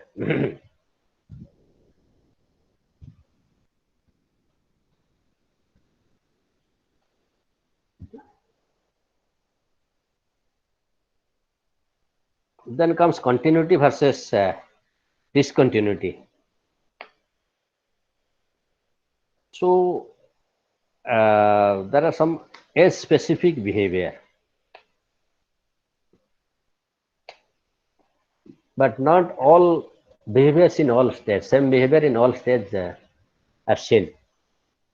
In infant, there are some specific behavior, but development that is continuous. But still, then there are some age-specific behavior is seen. Some specific behavior in infant, some specific behavior in childhood, adolescence. Similarly, like this.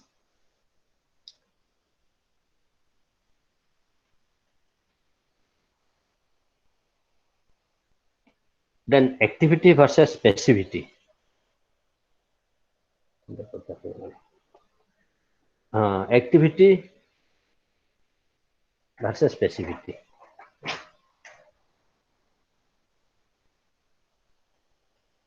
So activity theory suggests that everybody has to be active and work hard. And passivity suggests the individual accepts as it is whatever is coming in the pathway of development.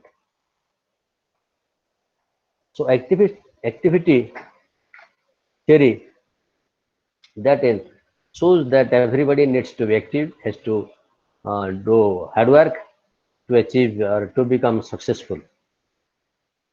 Suppose a boy having good ability, intelligence, but he doesn't do work hard in examination. But with this little effort, he also secures good marks.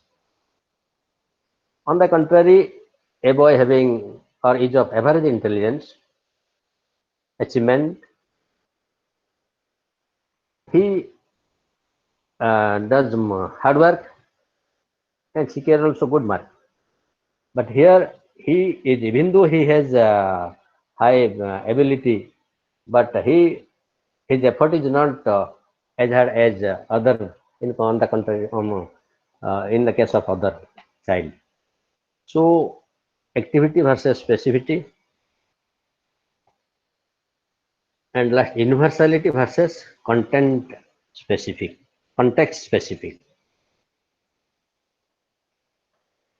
So universality speaks that stages of development is universal, common for all individuals, irrespective of cultures. So when we talk of characteristics of stage-specific characteristics of individual, these stage-specific characteristics is universal, is common to all individuals, irrespective of culture and custom. That is universal. But There is also context specific development that also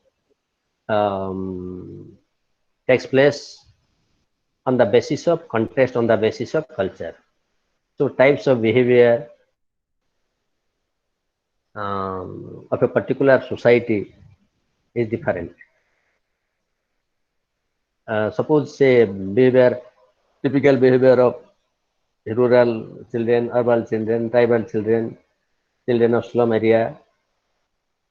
So their behavior is not common in comparison with other culture, the students or children of other culture. So there are some universal behavior and context specific, culture specific behavior. So these affect development. Then there are different developmental tasks as suggested by Ebbinghurst. You can see that Ebbinghurst has identified 9 major tasks for adolescents.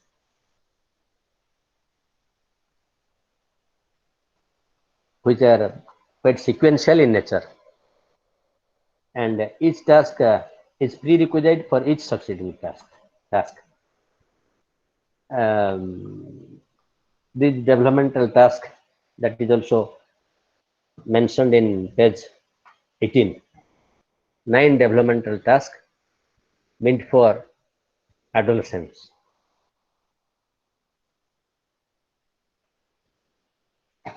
Then impact of school on development.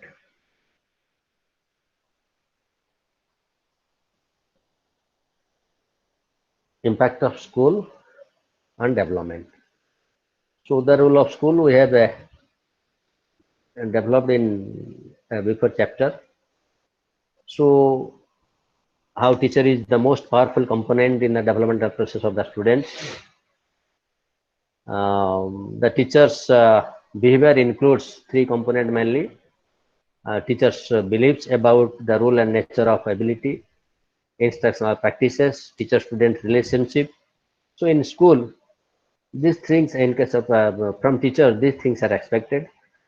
The teacher's beliefs, his perception about his profession, his perception about his profession.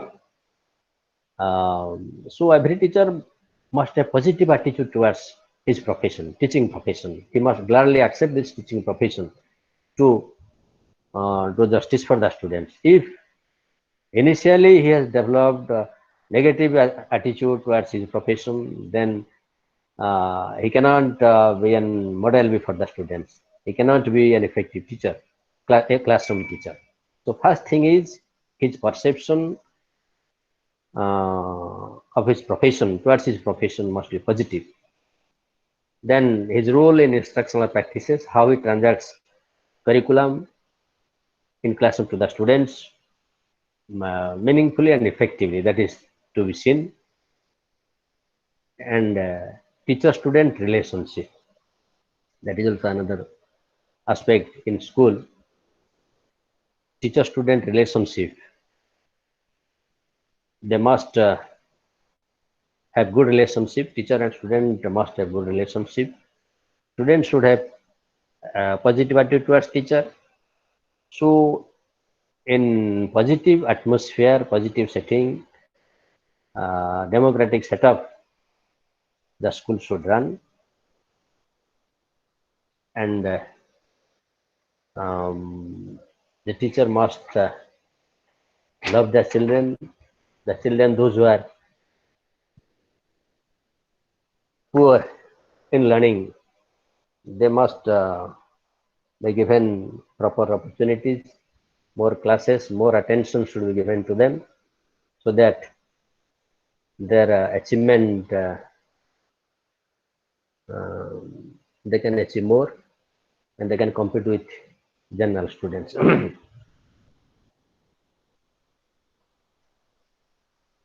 Dr. Sahu, So we'll keep this. we are running shortage of time. Sir. So there are so many questions which are there in the chat box. Sir. So let us take those questions. Okay, sir. Now this unit And is complete. okay, so let us take the questions. I am asking the questions on behalf of the students. Sir, sir. See, 1 second. Yeah, so Sitam Mahanti has asked, what is the difference between maturation and socialization? Sitam Mahanti has asked, what is the difference between socialization and maturation? So just very brief, be very brief. There are so many questions. Um, so maturation is necessary to be socialized. For socialization, maturation is necessary. For example, language. So in socialization process, first is language. If someone is able to interact with others, then definitely he will be accepted by others. He can share his feelings, he cooperate others, he speaks, he expresses his feelings, manners, good manners, so that he can accept others, he can be accepted by others. So maturity here depends on the ability. If someone is matured, quite able, then he will be definitely more socialized. He must be able to One, acquire one thing, some one social thing skills. one thing I would like to add Sir, regarding maturation and socialization. sir. Dear students, all of you must agree with me that maturation is a kind of natural process. It comes from Yes, sir. within. As for example, a small child, when he takes bath, he starts creeping and crawling. So, this is due to maturation. Nobody is teaching the child how to creep. Nobody is teaching the child how to walk and run. It is a spontaneous activity. Natural process. It is a natural process. So maturation is like that. So as you grow in age, some sort of maturity comes within yourself. And as you become more and more matured, you become more and more socialized. Socialization is it is a learned behavior. Normally you socialize yourself, through learning, or by imbibing certain traits or by imbibing certain qualities, either from the environment or from your, or from others, I must say. So these two are interdependent. Okay, So sir. next question is, Sir. Sir. next question is, uh, which is the important stage of socialization? Important, important stage. Of I think. socialization, he has not clearly written it. Childhood, yeah, adolescence. Something is written. Sagarika Devi has asked this question: which is important stage of socialization? Then childhood or So, adolescence? She's intended to ask childhood or sir, YA. He is sociali- there. Anyway, sir, socialization starts from later childhood. okay, When he forms a group, when he interacts with other members, okay, mainly in adolescent stage, he makes peers. By through peers, he socializes himself. So right. when he is more than 12 or 13 years, then he's developed. He knows his emotion. He knows the social traits and different values. So basing on these values, he interact with the people. And sometimes so specific behavior peculiarities are also seen in adolescents, and he also falls in dilemma, and he cannot take decision. But from later childhood, socialization starts. Uh, Sir, Sitam Mahanti, Sitam uh, Mahanti has asked, what is the difference between cognition and thinking? cog- Cognition and thinking. Sir, in cognition, thinking comes. Exactly. In cognitive ability, there are some cognitive abilities. As so far, if we dominize it, that in cognitive domain we will find say knowledge, understanding, application, analysis, synthesis, evaluation. So imagination, critical creativity. This is a under cognition. So thinking may be say divergent thinking or say convergent thinking is coming under this cognitive state or cognition. Cognition, the knowing process, how we know the things, the act of knowing, how we know. First we memorize, we know the rules, memorize it, then understand the rules and apply it in different situations, then we know the concept. So thinking, that is the related to the head aspects, sir. Thinking, that means head, the purely cognition. So thinking is exclusively under a cognitive aspect. Akshay Kumar Sahu has asked, what is social class?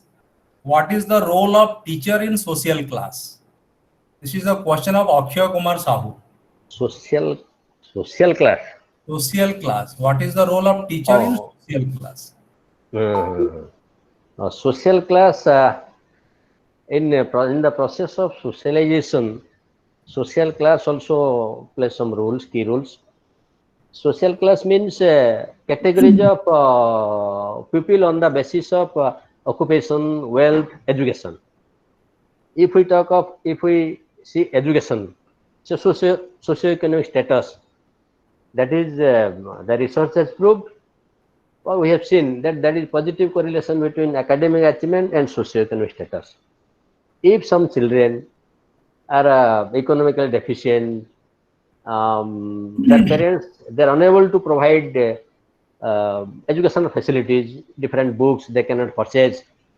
So for them, when they come to school, particularly those categories of children should be identified.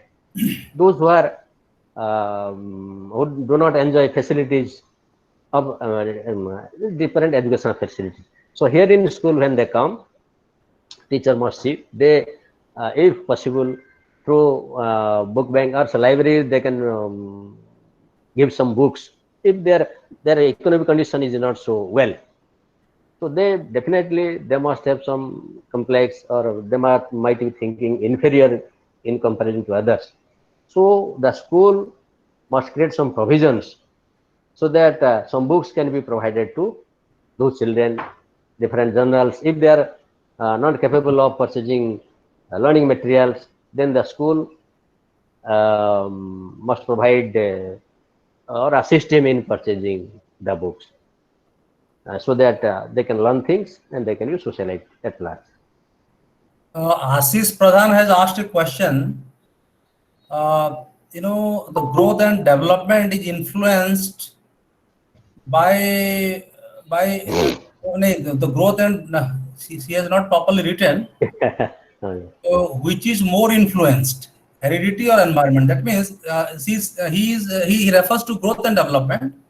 The main aspect is refers to growth and development, heredity or environment. Whether growth and development is influenced more by heredity or more by environment, he wants to know. I think both. Yeah. I think both. Heredity we cannot ignore. Heredity is important first. We have to take inherited quality. We cannot change inherited qualities, but we can add. If some are poor in inherited qualities, then environment environment some assists him. Yes. So some abilities are acquired from environment and can be added. So both heredity, inherited qualities, and acquired qualities are necessary for the achievement. So we cannot ignore environment or heredity. Some students, they have requested you to speak, at least some sentences in Odia. Okay, when you are talking some complex things, so I also feel comfortable to understand. Therefore, please speak in Odia. Okay, sir, no doubt. I will also feel comfortable in expressing in my own language. Then Dilip Kumar Behra has written, what is infatuation? What is infatuation? How can we control emotion of a child who are in adolescent stage? How can we control the emotion of a child who are in adolescent age? Particularly, adolescent period is a stress and strain period. and they show their emotion, but their emotion must be properly taken care of. So, positive emotion and negative emotion. If more negative emotion is seen, then the teachers as well as the parents must see properly guide those children, adolescent learners. So, in what aspect they are showing the negative emotion or like this?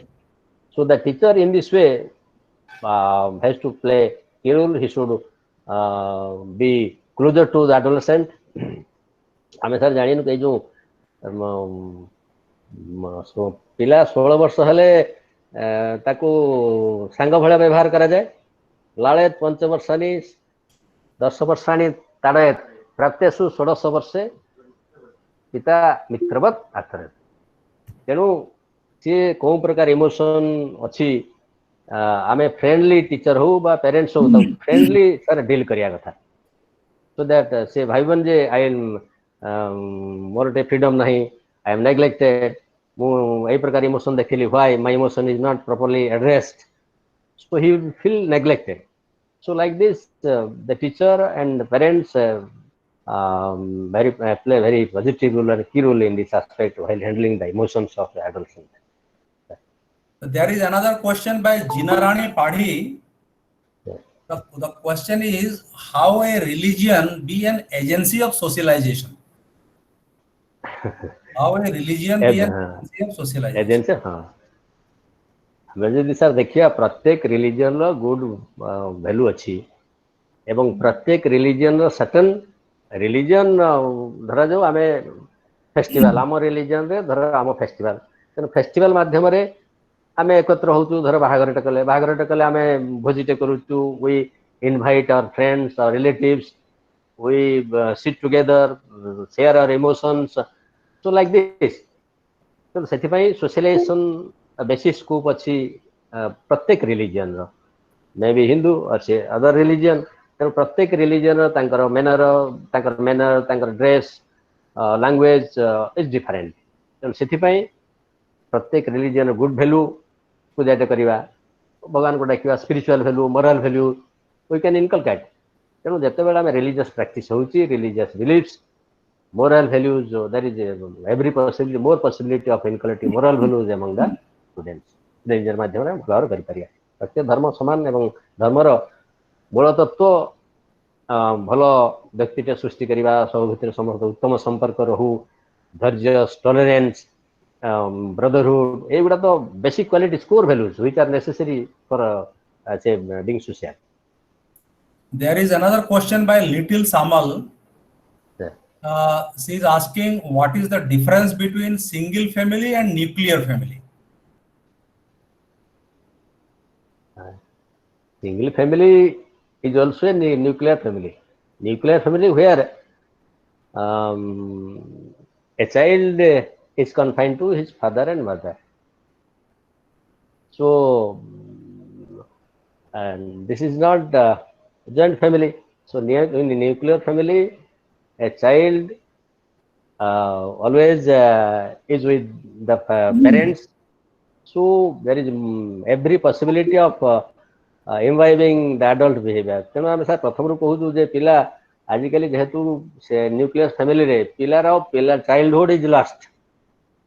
Show every little child from the very beginning he has been adult. କାରଣ ପ୍ରଥମରୁ ସେ ଦେଖିଲା ବାପା ମା ସହିତ ମିଶିଲା, ଆଉ scope ନାହିଁ ଅନ୍ୟ ପିଲା ସହିତ ମିଶିବା ପାଇଁ, ଜଏଣ୍ଟ ଫ୍ୟାମିଲି ନାହିଁ। ତେଣୁ ସେ ପ୍ରଥମରୁ ହିଁ ବାପା ସହିତ ମିଶିକି ସେ ଆଡଲ୍ଟ ବିହେଭିୟର ପ୍ରଥମରୁ ଦେଖିଲା। ତେଣୁ ନ୍ୟୁକ୍ଲିୟର ଫ୍ୟାମିଲି ଏଟା ସାର୍ ଡିମେରିଟ୍ସ ଯେ ତାର ପିଲାଳିଆମି ଏବେ ଆଉ ତ ନାହିଁ ସେ ସ୍କୋପ୍। ତେଣୁ ନ୍ୟୁକ୍ଲିୟର ଫ୍ୟାମିଲି ଯଦି ବା ଇଣ୍ଡିପେଣ୍ଡେଣ୍ଟ, ସେ ପିଲା ଯଦି ବାପା ମା ଯଦି ଭଲ କଲଚର ବା ଭଲ ଶିଖିବେ, ସେ ନିଶ୍ଚୟ ତାର ଗୁଡ୍ ଇମ୍ପାକ୍ଟ ବି ପଡୁଛି, ତା ସହିତ ମଧ୍ୟ ଏଠା ବି ରହୁଛି। ତେଣୁ ମୋର ବେଶୀ ଦେଖିବାକୁ ଗଲେ ନ୍ୟୁକ୍ଲିୟର ଫ୍ୟାମିଲିର ଗୁଡ୍ ଇମ୍ପାକ୍ଟ ବି ଅଛି, age well age bad impact ମଧ୍ୟ ରହୁଛି। Have you talked about single family? Nuclear family is all right. What is single family then? Single family ମୁଁ ତ କହିନି। Same thing. Same thing. Okay, okay. So there is another question by Sagarika Porida. Sir. It is a very simple question. So let me answer this particular question. She is asking why families said the cradle of civic virtue. Dear Parida, you must be knowing as a student of education, as a student of BEd, that the child learns the first lesson of First lesson, virtue, and in the virtues. family itself. When the child comes in contact with his parents, when the child comes in contact with his brothers and sisters, so many civic virtues the child himself or herself learns without any kind of teaching. Automatically, the child picks up, isn't it? So that is the base, that is the cradle of all the social virtues, that the child gathers over the years. So family. हाँ sir आमर भारतीय संस्कृति है त्यागर संस्कृति जोटा कि sir से आमर वेस्टर्न कल्चर देखा से भोगर संस्कृति आमर त्यागर आम खुआइबारे सर खुशी पाऊ आ त्याग कर खुशी पाऊ तेणु पिला से प्रथम रू से शिखुची सैक्रिफाइस केमती बापा भल के पाँच माँ केमती सैक्रिफाइस करम तेणु यहाँ प्रथम भैल्यूज कोर भैल्यू से प्रथम रू से पिला से शिखुची sacrifice. So these are some of the questions which are put up by our students in the chat box. Thank you. So I think there are no other questions. Thank you. A very vital and good question they have raised today. Yeah. Sir, you have supplemented a lot. So thank you so much, sir. You see, the topic is a very good topic. Growing, childhood and growing up. Growing up. Because this is the base. This is the base of the BEd program. BEd program. For our students must have gathered quite a good amount of knowledge and information from your presentation. And I would definitely request all the students to form a peer group. There are, today 130, 135 people logged in, but now only 70 people are there. So what the learners should do, they should form a peer group and start discussing among themselves on different subject matter. Different matters. That is being taught there in, this particular platform. Because peer group interaction is very important. And so many things can be made known to everyone if they, widely discuss the matter. So please, the phone numbers of your friends and just share your knowledge and experiences, etc., through WhatsApp, through Facebook, or through any other mode of communication with your friends. And similarly, you get so many informations from your friends also. Learning is nothing but give and take. You give something to your friend, and at the same time, you also take something from your friends. So like that, if you continue, not only you will learn, but also you will be able to grow and develop properly the way you are supposed to develop. So I think, sir, it's all for today. Time is there. Sir. Okay, sir. So we will continue tomorrow with the remaining part of the presentation. Sir, okay. So let us thank all the students, those who have participated actively and put up so many questions. There are many students who also listen to your presentation quietly without any interference or without any disturbance. So I thank, on behalf of the regional center, I thank all of them. And also I thank you for taking such a marathon session today and responding to thank you, sir. One after another. So it is something which is very satisfying. So we shall be meeting tomorrow sharply at 2 p.m. and all the students are requested to kindly log in exactly 2 p.m. tomorrow for the remaining parts of the presentation. Thank you very much. Thank you. Okay. Now we are, ending the web conference. Thank you. Thank you.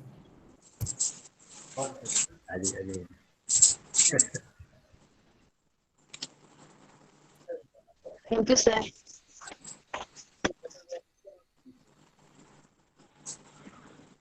Thanks everyone. Thanks all my friends. Thank you very much. All my teammates and to the regional center as well as my study center, that is KSUP, Bhajnagar. And once again, I thanks everyone who participated.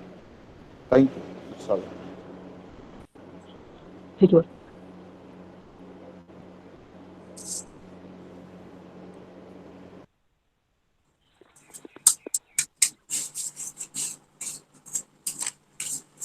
Thank you. Thank you.